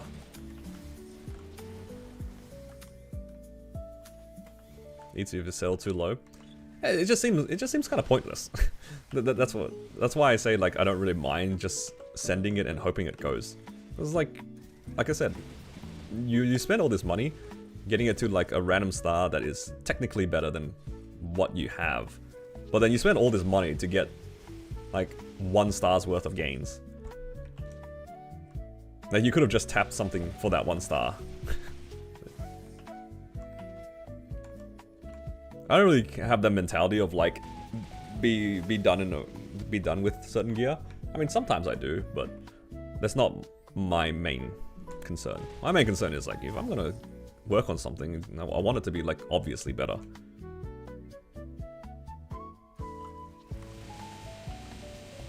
Like let's say I get this ET to 18 and I 3-line it, and then I compare it to any of my damage gear rings, and then it says, oh, it's 100k combat power better.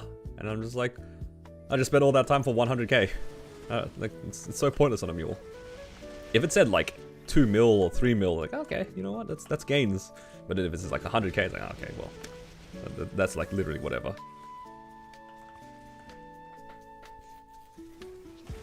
I'm assuming you mean ET, but yeah, typically an 18 star ET is about the same stat-wise, I think.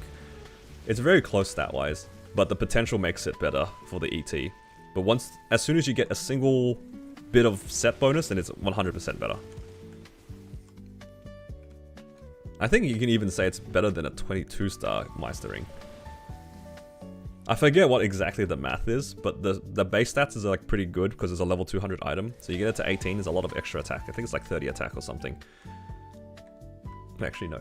That's probably 2 stars. It's probably let's say like 40 attack. So it's only missing like 20 attack at most, but it's gained a lot of extra stat. So, you know, ring for ring, it's about the same. But then if you include any sort of pitch bonus, it'll be 100% better.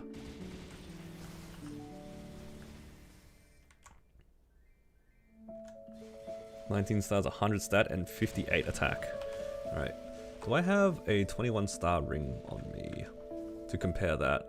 Oh, actually, you can compare it to, like, this. Sort of. Right? Because, like, this will probably be a little bit less than this. So let's say, like, 60 attack. So the difference at 19 is pretty minimal. And as soon as you add the pitch bonus, it's just better. Beats 22 and 4, 5. No, it doesn't matter. Any set bonus, it's better. Because the logic here is, even though technically you should be counting the most recent set, you can account for the ET technically being part of any part of it. Like, the ET doesn't need to be specifically the one that gives you the crit damage. You shouldn't think of it like that. You should think of it like the ET could have been your 2 set and it adds 10% boss damage. That's the easiest way. Like, as soon as you have any set bonus, that ET basically adds 10% boss damage. Yeah, the infographic is in the Discord. I know which one you're talking about.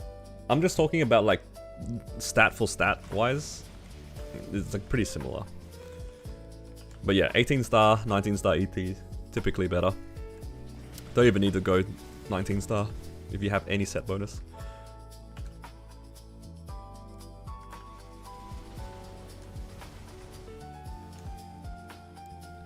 It's not because, like, the Karna's treasure is necessarily a bad item, it's just the ET is a level 200 item.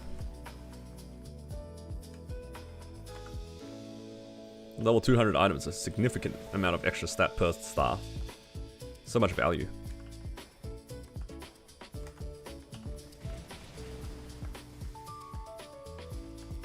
Yeah, so the comparison, thank you Kalis. So at 18, you have 90 stat and 43 attack versus 99 stat, and 64. So you're missing 9 stat and what is that? 11 attack. No, 21 attack. So a single set bonus like puts it above. Like literally any, right? Like what's the pitch set bonus here? Yeah, so you got like 10% boss damage on 2 set. That by itself is more than enough.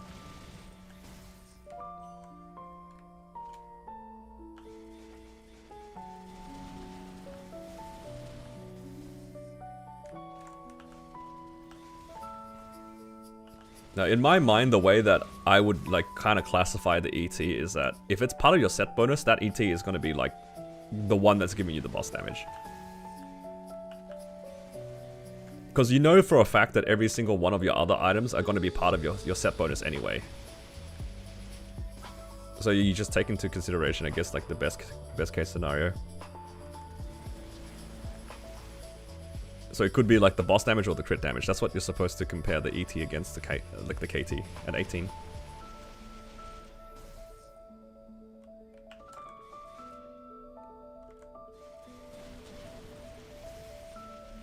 Like the overall benefit is so much higher.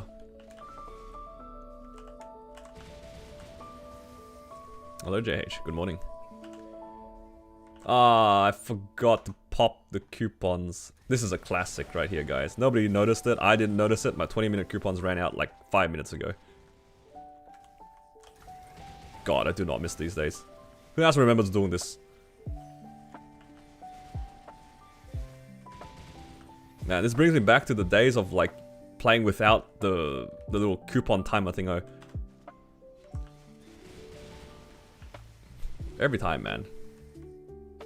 Those dark days when we were doing Monster Park for 15-minute coupons and then juggling 20-minute and 10-minute Legion coupons because we only had 10 of each of them back then. Now it's a little bit better because we have 20 of each, but man, I do not miss this. I just completely forgot.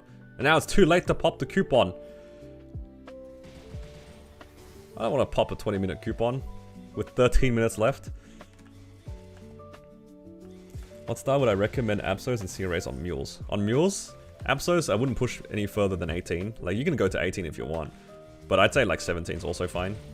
And then CRAs, maximum of 21. Depends on how much you like your characters.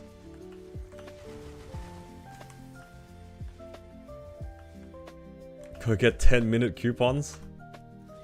I don't want to go get 10-minute coupons, are you kidding me? I don't want to do it. Well, I might. No, you know what? It's not the worst idea. It's not the worst idea. 22 series is grief. It's not even like because of replacing the Eternals. It's just no point going for 22 anymore. It's not because it's hard to replace. It's just expensive for very minimal gains.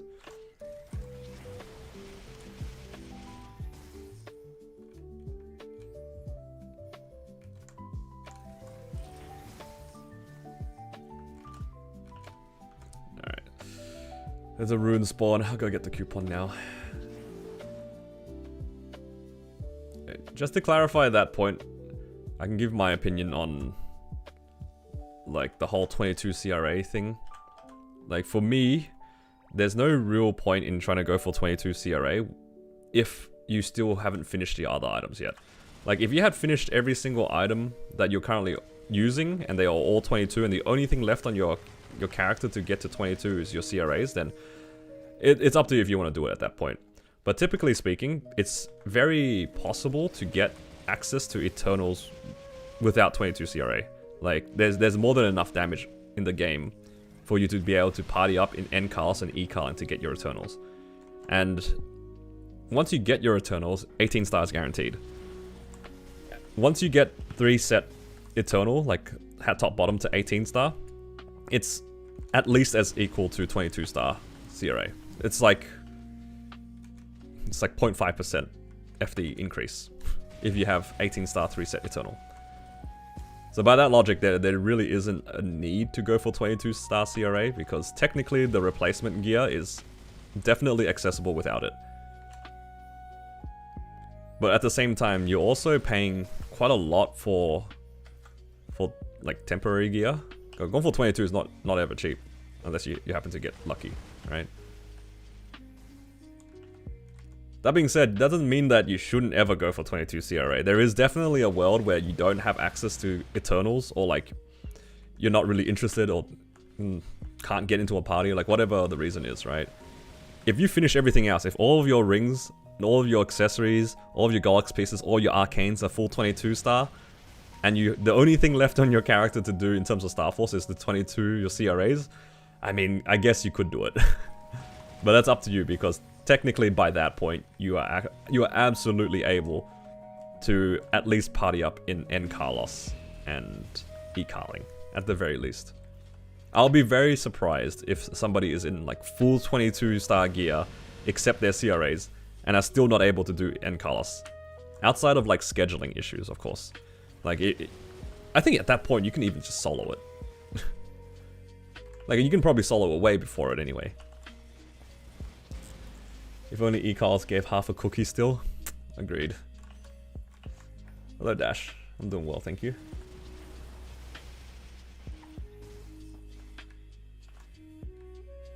Yeah.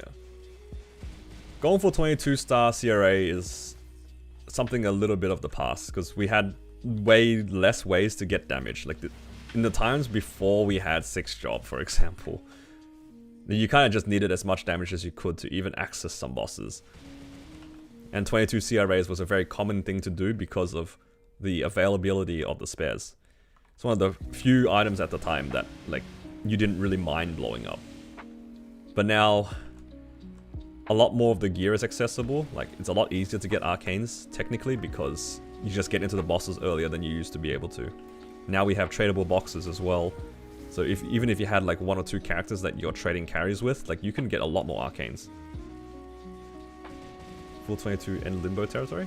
It's kind of hard to say for Limbo, because like, I never procced normally for Limbo, so I don't know. I'd imagine by the time that most players get to 285, they probably farmed enough money to full 22 most of their things. To 22 star most of their things. Just in terms of just how much money you farm along the way. Perma wealth coupons? Yes. If only, Shanks. If only.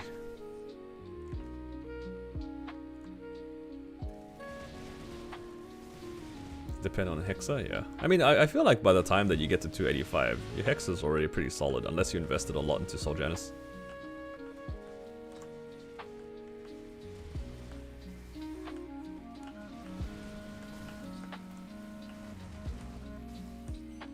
Should I feed arcane spares to your mules or feed it to your main and push 21s on the main? I would recommend getting at least 21s on your main first. I feel like unless you push your arcanes further, it's always going to be something that you're going to try to upgrade. I would say for your main at least 21 arcanes. It might be kind of painful to do, but it's a pretty significant jump from 18 to 21. And admittedly, the difference between like 17, 18 star Absols to 17, 18 star Arcanes is not that big of a difference for your mules. You probably won't notice it.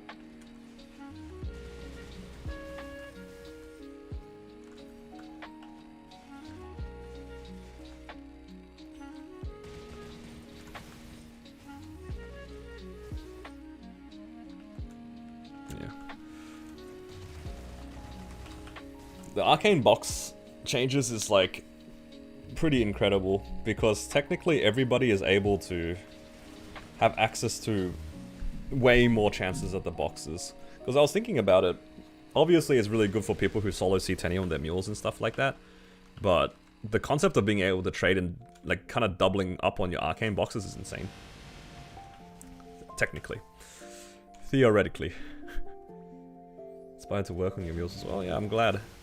As long as you're enjoying yourself, that's all that matters.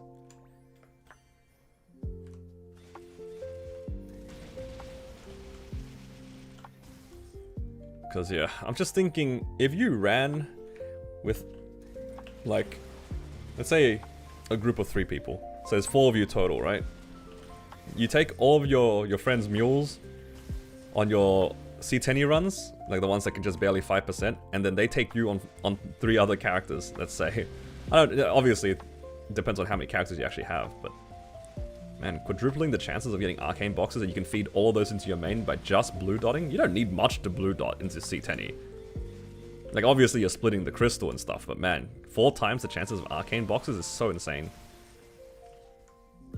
Even if it was just Lucid and Will, I feel like any character in the 235 to 240 range with decent enough arcane force could always just blue dot. I mean, I don't imagine a lot of people would randomly having 240s. I feel like a lot of people now would have like floating 260s because of the hyper burns. You just like join a carry run with some guildies or something and just trade it.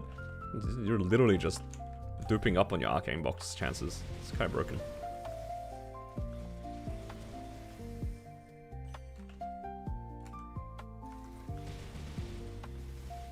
What do you think you'd do if you're 2 set pitch, ring eyes, and you got a source drop?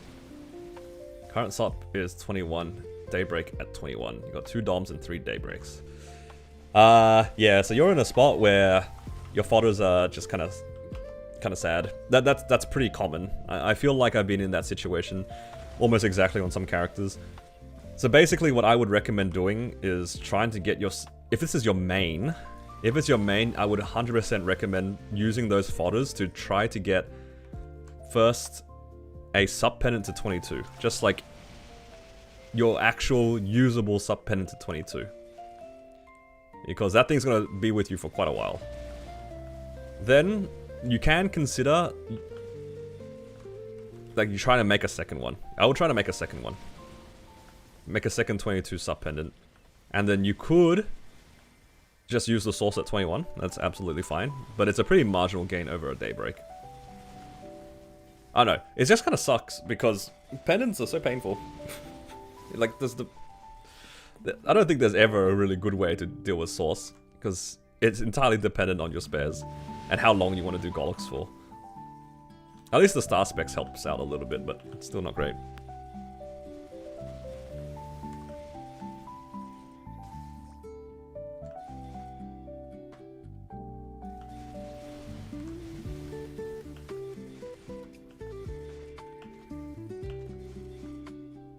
Can I spend money so then you have more money than me?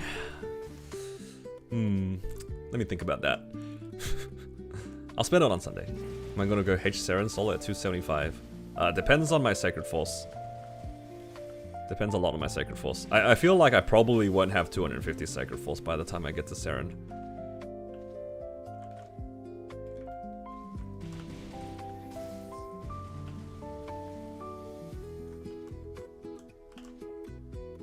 I'd say, like, Alchemist, in all honesty, I don't think you're in a position to really worry about your source. If I were you, I would just pretend that it doesn't exist. Unless you get really lucky on an event and get your main sub pendant to 22 really cheap and you still have a lot of fodders, and then you happen to try to get a second 22 sub pendant, like, source is probably out of the question for you. It's just not enough, like, spares. Unless you really get lucky. And to be perfectly honest as well, like, a 21 Daybreak is a good item.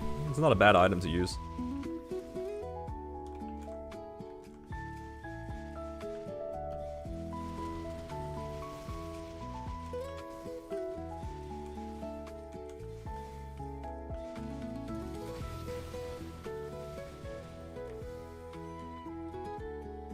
Yeah. If you have other things to work on, you're probably better off working on other gear. For sure. I agree with Shanks. It's just, it's high cost for just, at the moment, slight gains. But it's not like you can't come back to it another time. It's okay to let your fodders build up a bit more so you have a better chance of hitting that, that sub-pendant. I will say though, if you were trying to go for like a done 22-star source, I would probably try to 23-star sub-pendant. If I have a 24-star Dom, should I use the Pitch Pity to redeem source or save for badge? That is a good question.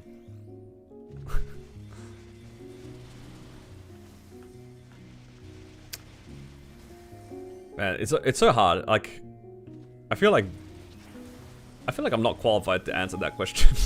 To be honest, I don't know what's the most efficient way to do it. I don't know. It feels kind of bad saving for a badge because it's like a whole year's worth of like pitch, or like basically 3 spares or 3 copies or something.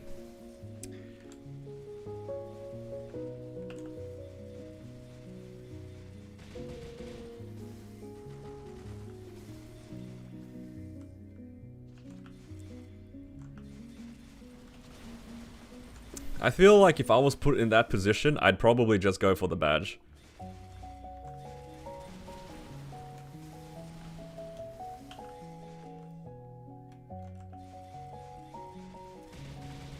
Kalis, I think he's responding to the arcane weapons on mules thing, and it sounds like he's agreeing with you.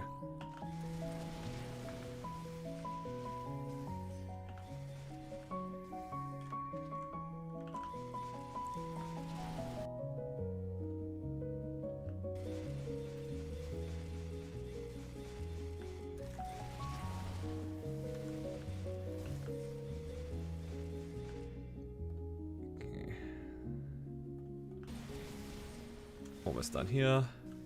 Nice. Now I can do dailies round 2.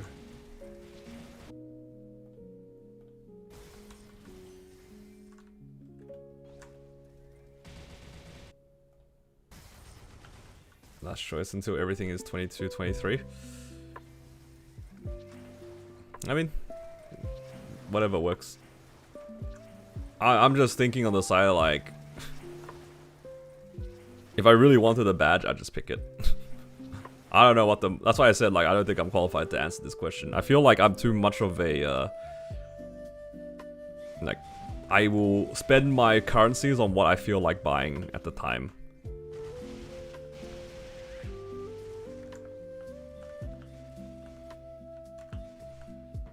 You will eventually get a badge. Yeah, look. The badge drop rate is not very good. I know it sounds bad to, like, to say that, but yeah, the drop rate is really bad.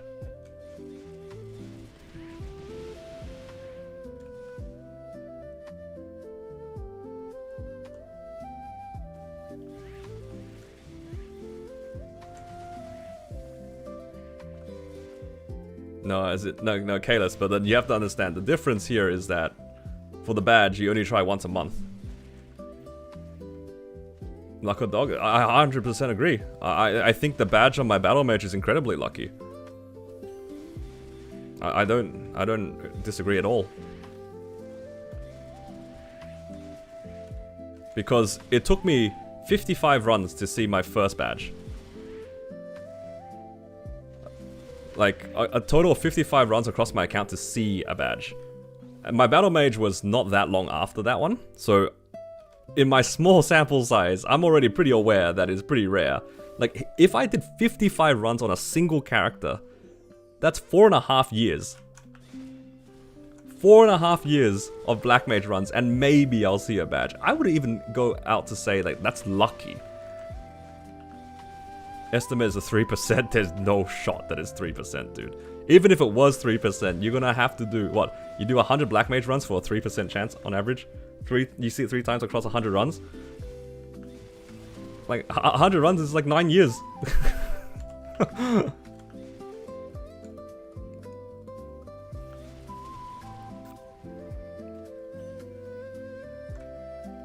Nine years worth of runs, and you have a 3% chance on across those runs. XBM's a decent badge drop rate. I don't know about that one. Is it really that much better?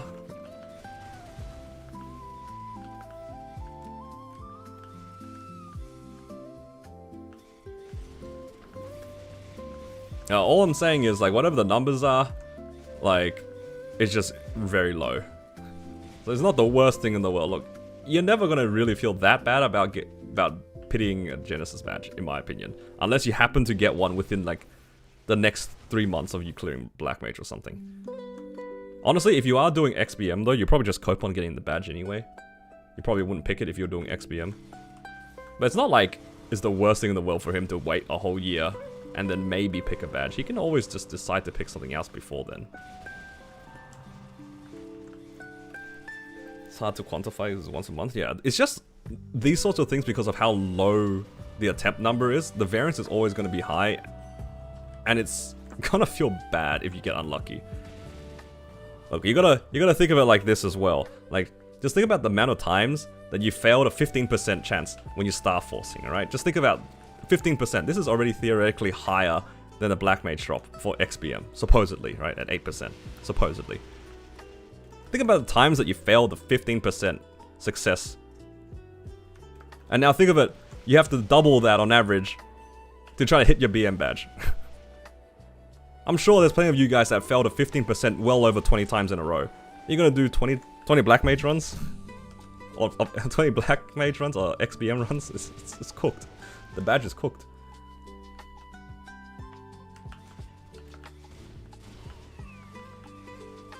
Not seeing Source after 2 years? Yeah, that's fair. Again, I said, like, you just pick whatever you feel like. That's my point. Just pick whatever you feel like. Who cares about it being efficient at that?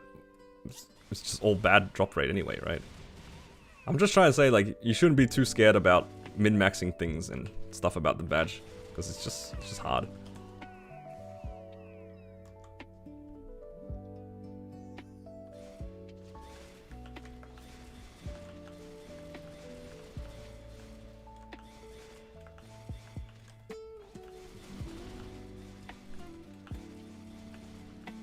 Laddering it to 23, 24. I'll be honest, if you're laddering an ET, like, and aiming for 23, 24, like, you're playing a different game from me anyway. I can't input on that. I don't consider stars past 22 real, just because of the way that I play. So I've never, like, even considered that. I haven't even remotely looked at the numbers for that. Oh my god, this map is not instanced still. You guys see that? If you can see other people's damage skins, it's not instanced. Why is that map not instanced? I don't understand.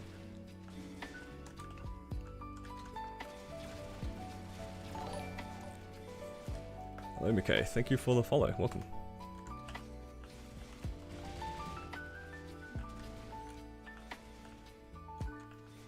Yeah. Now, for me, all the pitch pity stuff is just going into whatever I need at the time. If my Cannon Master needs something for whatever reason, then I'll go get that.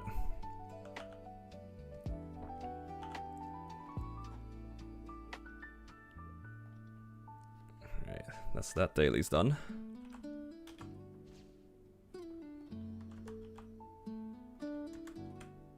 Alright, Vanishing Journey is done.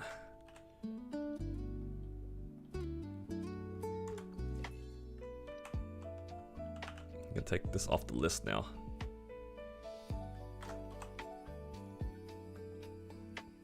This is almost done. Actually, I don't need to do... I could just do Hungry Mudo. Right? Yeah, I just need to do Hungry Mudo, so I don't need to do that daily anymore. So let's get rid of this. Nice.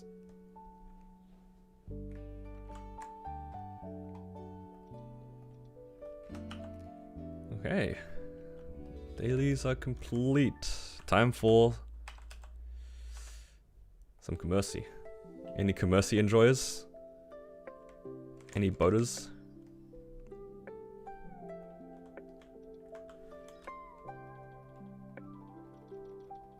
What's the plan for Shining?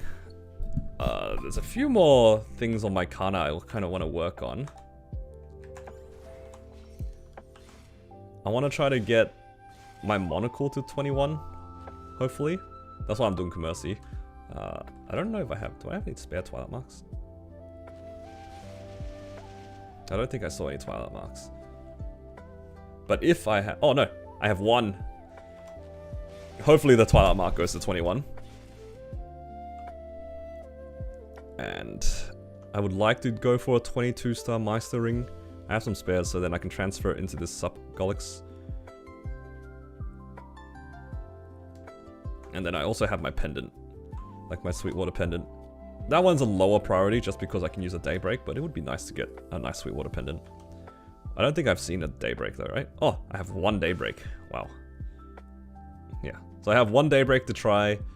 I have one Twilight Mark. I'll probably just ladder the daybreak versus the Sweetwater, because I don't really want to do Commercy for the Sweetwater, even though it's good.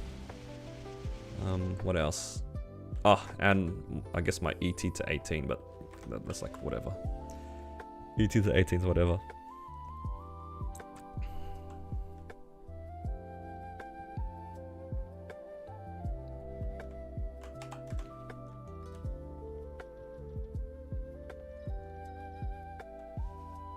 Five minutes? Okay, all good.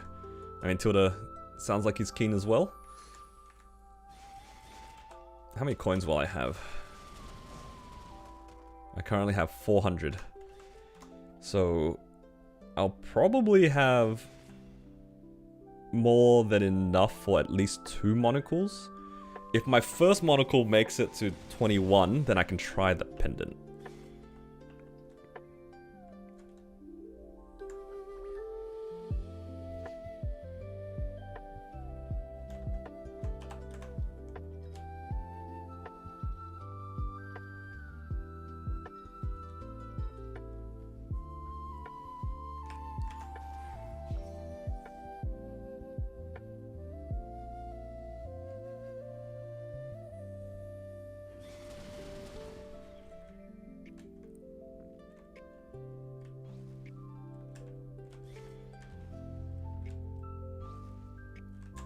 What is today's daily gift? Slot expansion. That's actually useful for my marksman. I should try to claim that on my marksman. Because don't have the inventory space for my crystals.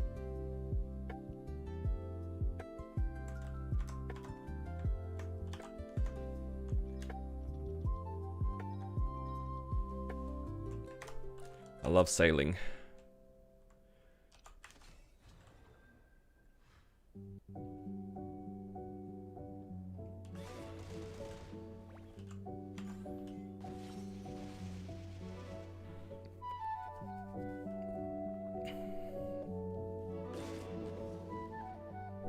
The sad part is, if it takes 2 monocles to get to 21, then I can't even try my Sweetwater pendant. Then I guess I'll just be stuck tapping daybreaks. See if we get another daybreak this week.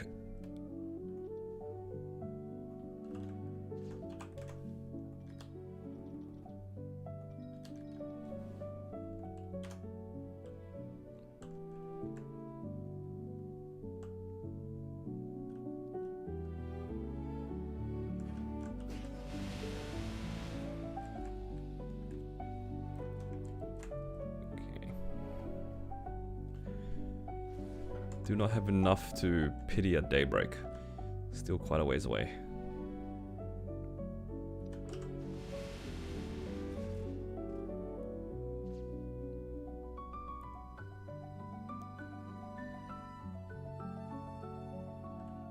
Mercy Squad, always.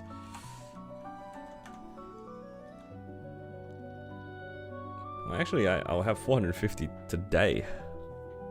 Plus the whatever we get from Commercy. From CPQ. How many days left here? We got Thursday, Friday, Saturday, and then Sunday. So that's another 200 coins. Actually, I'll have like 650. It's not bad. That's enough for 1 pendant and 1 monocle, technically.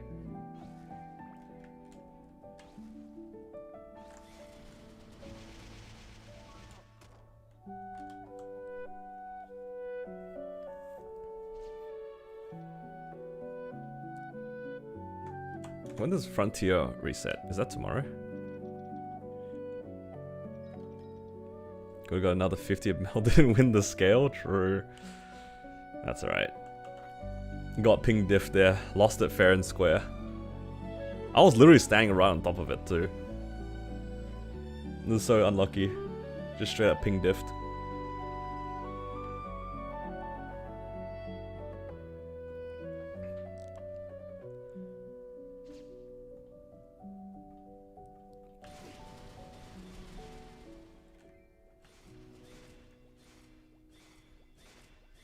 class is my main?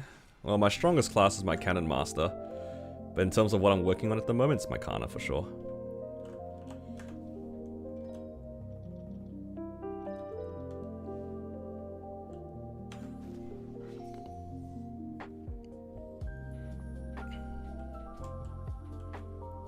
Honestly, I've been enjoying playing Kana. It's very similar to my Wild Hunter, and I already liked Wild Hunter, so it's kind of perfect. It's like Wild Hunter with a teleport. That's how I view this class right now. But without the hurricane part.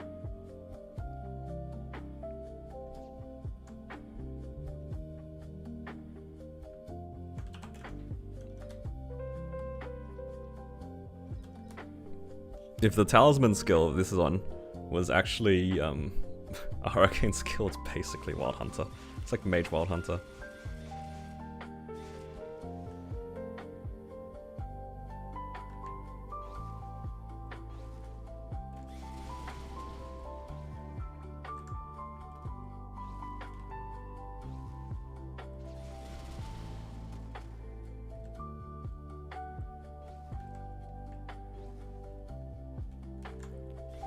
All solo voyages done. Now we can go CPQ. Ah, perfectly timed with Melbourne as well. Nice. Oh, and Tilda's already here. Easy.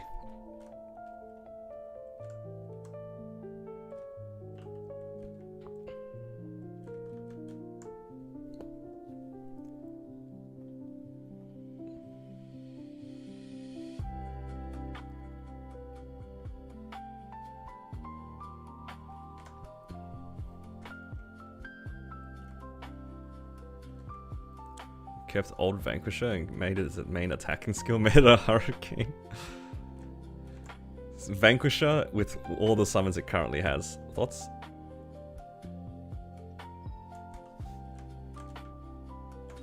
That would be crazy actually. That is just straight up Wild Hunter but better.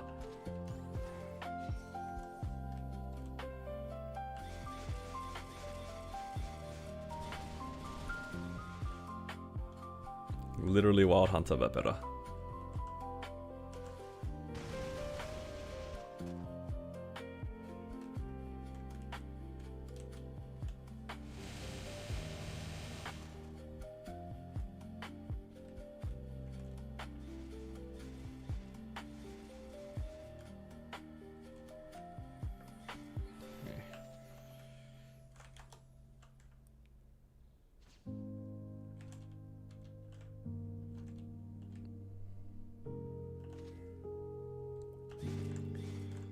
No Goldway.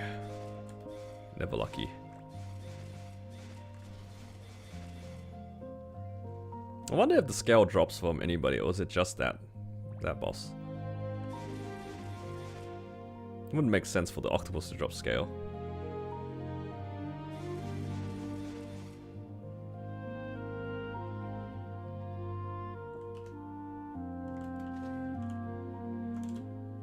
Alright, one more run.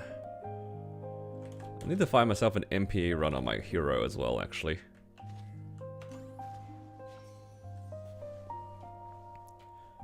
Right, thank you, boys.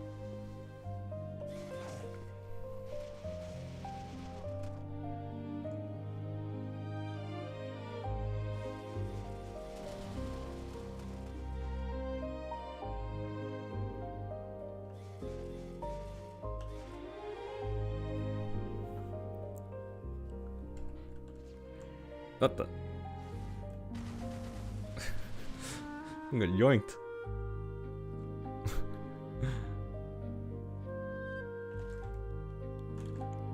Alright, easy CPQ today.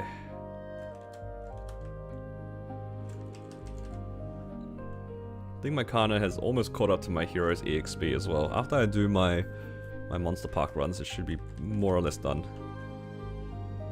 Or more or less almost there.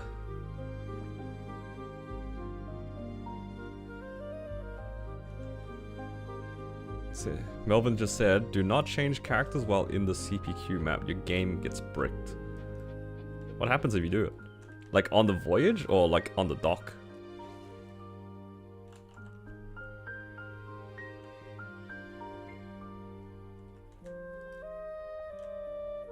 It just never loads. Okay, that's kind of funny. I'll keep that in mind.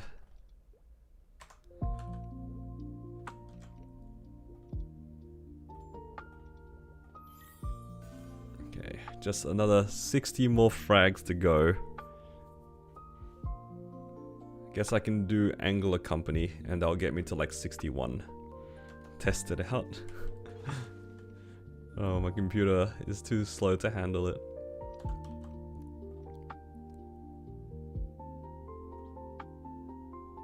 Okay, so almost done there.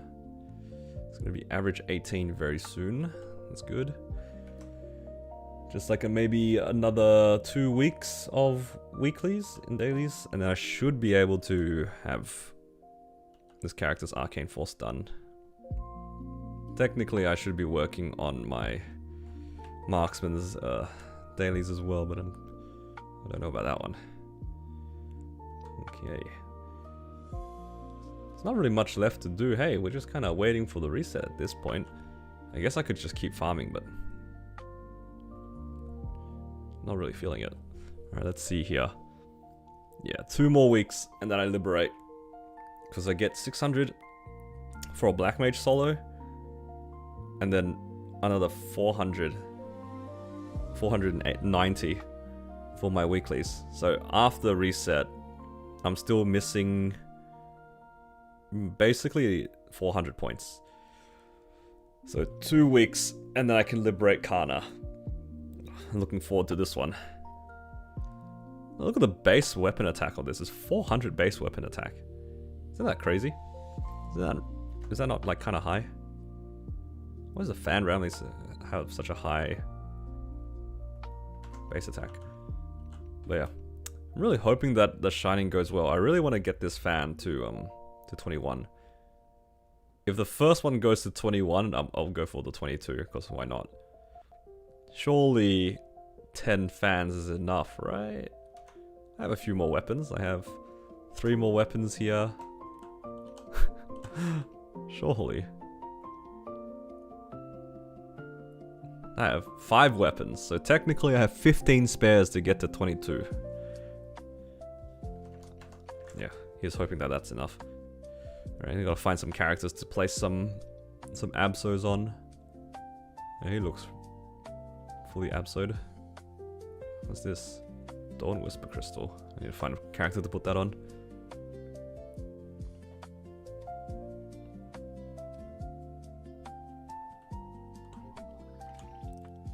Okay. My AB can take the Abso boxes. So I have everything. Oh, yeah. I just have the glove.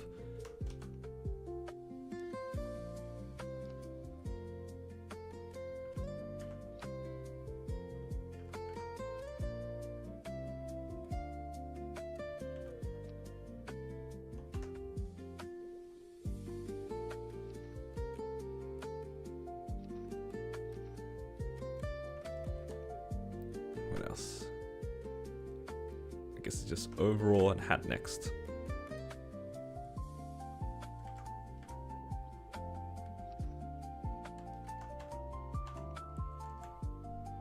Legacy AB look. Is it actually? Oh, is this like before the rework or whatever?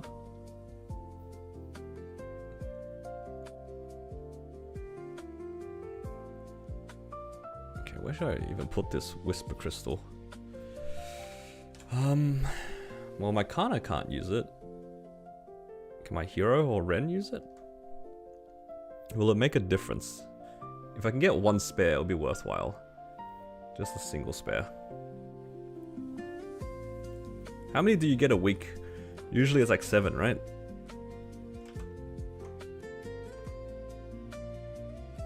No, still not enough to get a spare here. 35. What about Ren? Booming, 14 of them settle 18. That'd be kind of tragic. If I had 14 spares and I don't make it to 21, that'd be very unfortunate. 98. So I can already get one spare on this character.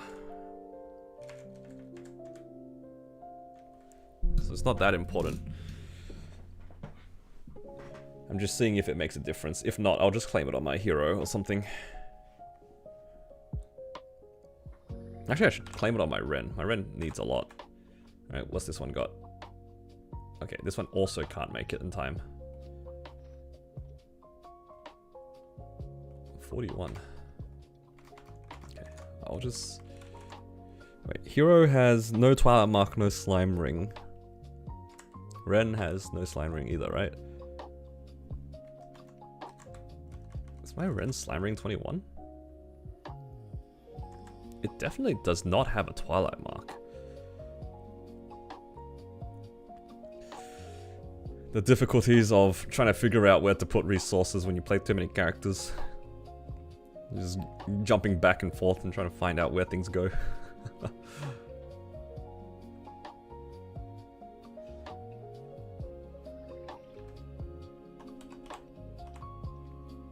Actually, how many Whisper Crystals do I have here? I do have a lot, actually.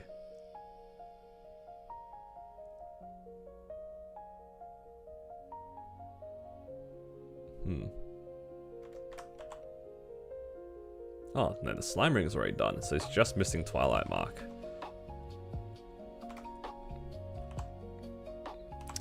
You know what? I'll just claim it on this character.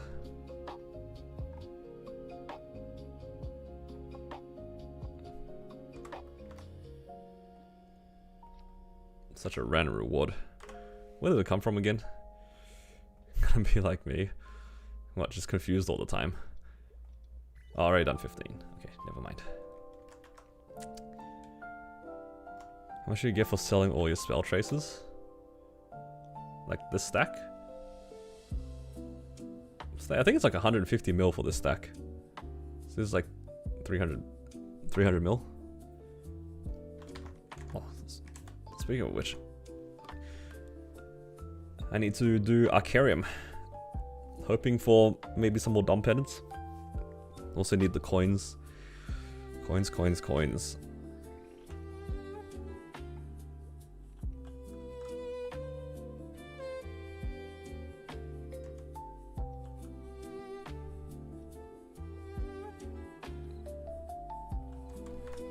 I don't often sell my spell traces unless I need them for weekly drops. Oh, like serums and things. It's usually the serums that trips me up.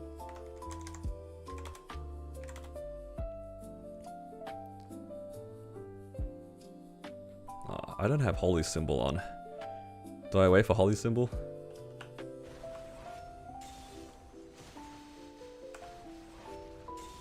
Oh, never mind, it just came back.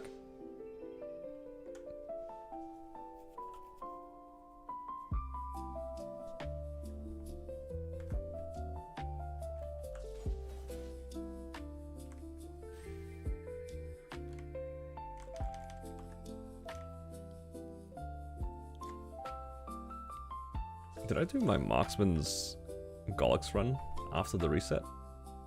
No, I don't think so.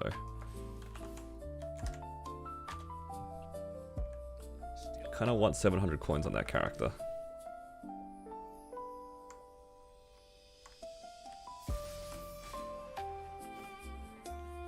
Why are Dom Pennants so difficult to get, guys? They should drop often. That would be nice. Always hoping for Dom Pennants to drop. I think for this character I should probably do Arcarium as well, hey. Got something in my eye.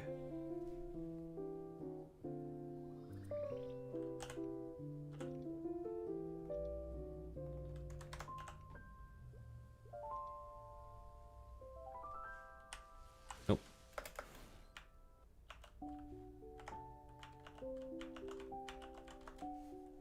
Oh.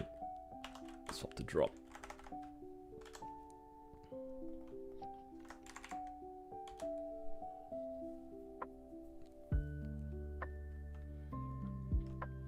Don't remember why I needed to do Golix.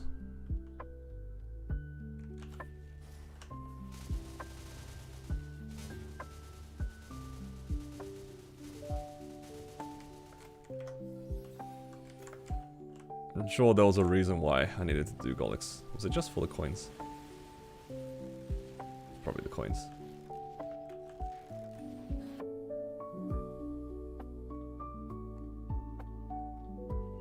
Do I do that dragon thing Legion for the Legion coins? I used to, not anymore.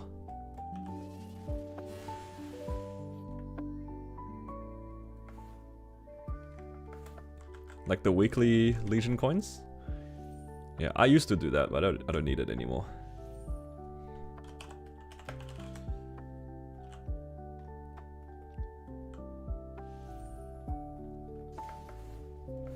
I think it's not bad. It's pretty good for like new players. Those coins are a lot.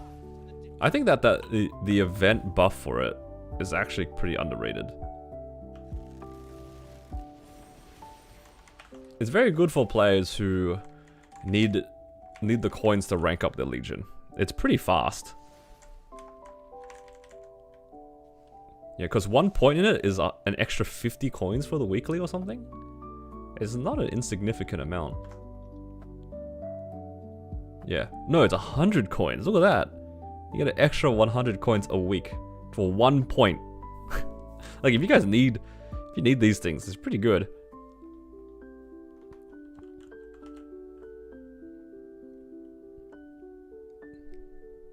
Okay.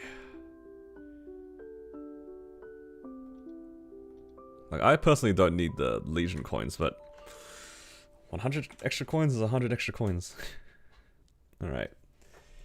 Anyway, I think that there's not really much left for me to do other than just to grind on the Khan and get my 50k mobs. So I might actually end my stream here for now, because I have a lot of errands I need to do. I need to prep dinner somewhat early. Just gotta go pick up some groceries and go do some stuff. What's the most amount of mesos I've ever gotten in 1 week? Probably 75 bill, most of it from bossing. I mean, I think this week was pretty successful. It's been, what, 10 days? And I zeroed out, like, on the last Starforce event. So 10 days, I got 100 bill. Averaging 10 bill a day, this is pretty good. Obviously, that's, you know, I don't actually farm 10 bill a day, but a lot of boss mules I go through.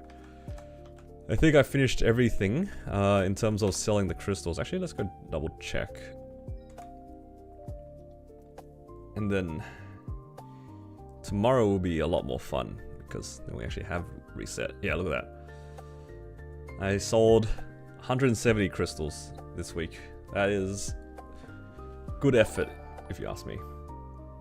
Thank you for the follow. Appreciate it. Yeah, I've been active. Can DA do some bosses for the final 10? I mean, I could, but I don't really want to play my DA. Yeah. Anyway, I think that'll be it though for today. I'm gonna head off and do some errands. Appreciate you guys for hanging out with me. I'll see if I can try to stream early again tomorrow. There's definitely a chance I don't wake up, but as in like wake up around this time and do like a normal stream, but I would like to try to wake up earlier. Yeah. Alright. There's a lot of you guys on Twitch, so let's see somebody who's streaming right now and send you guys over to them. I'll do like a Twitch raid somewhere. Who's just chilling?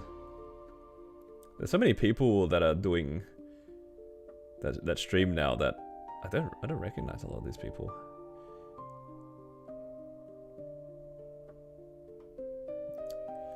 I can send you guys over to Tiffy because I remember Tiffy raided me that one time. Alright.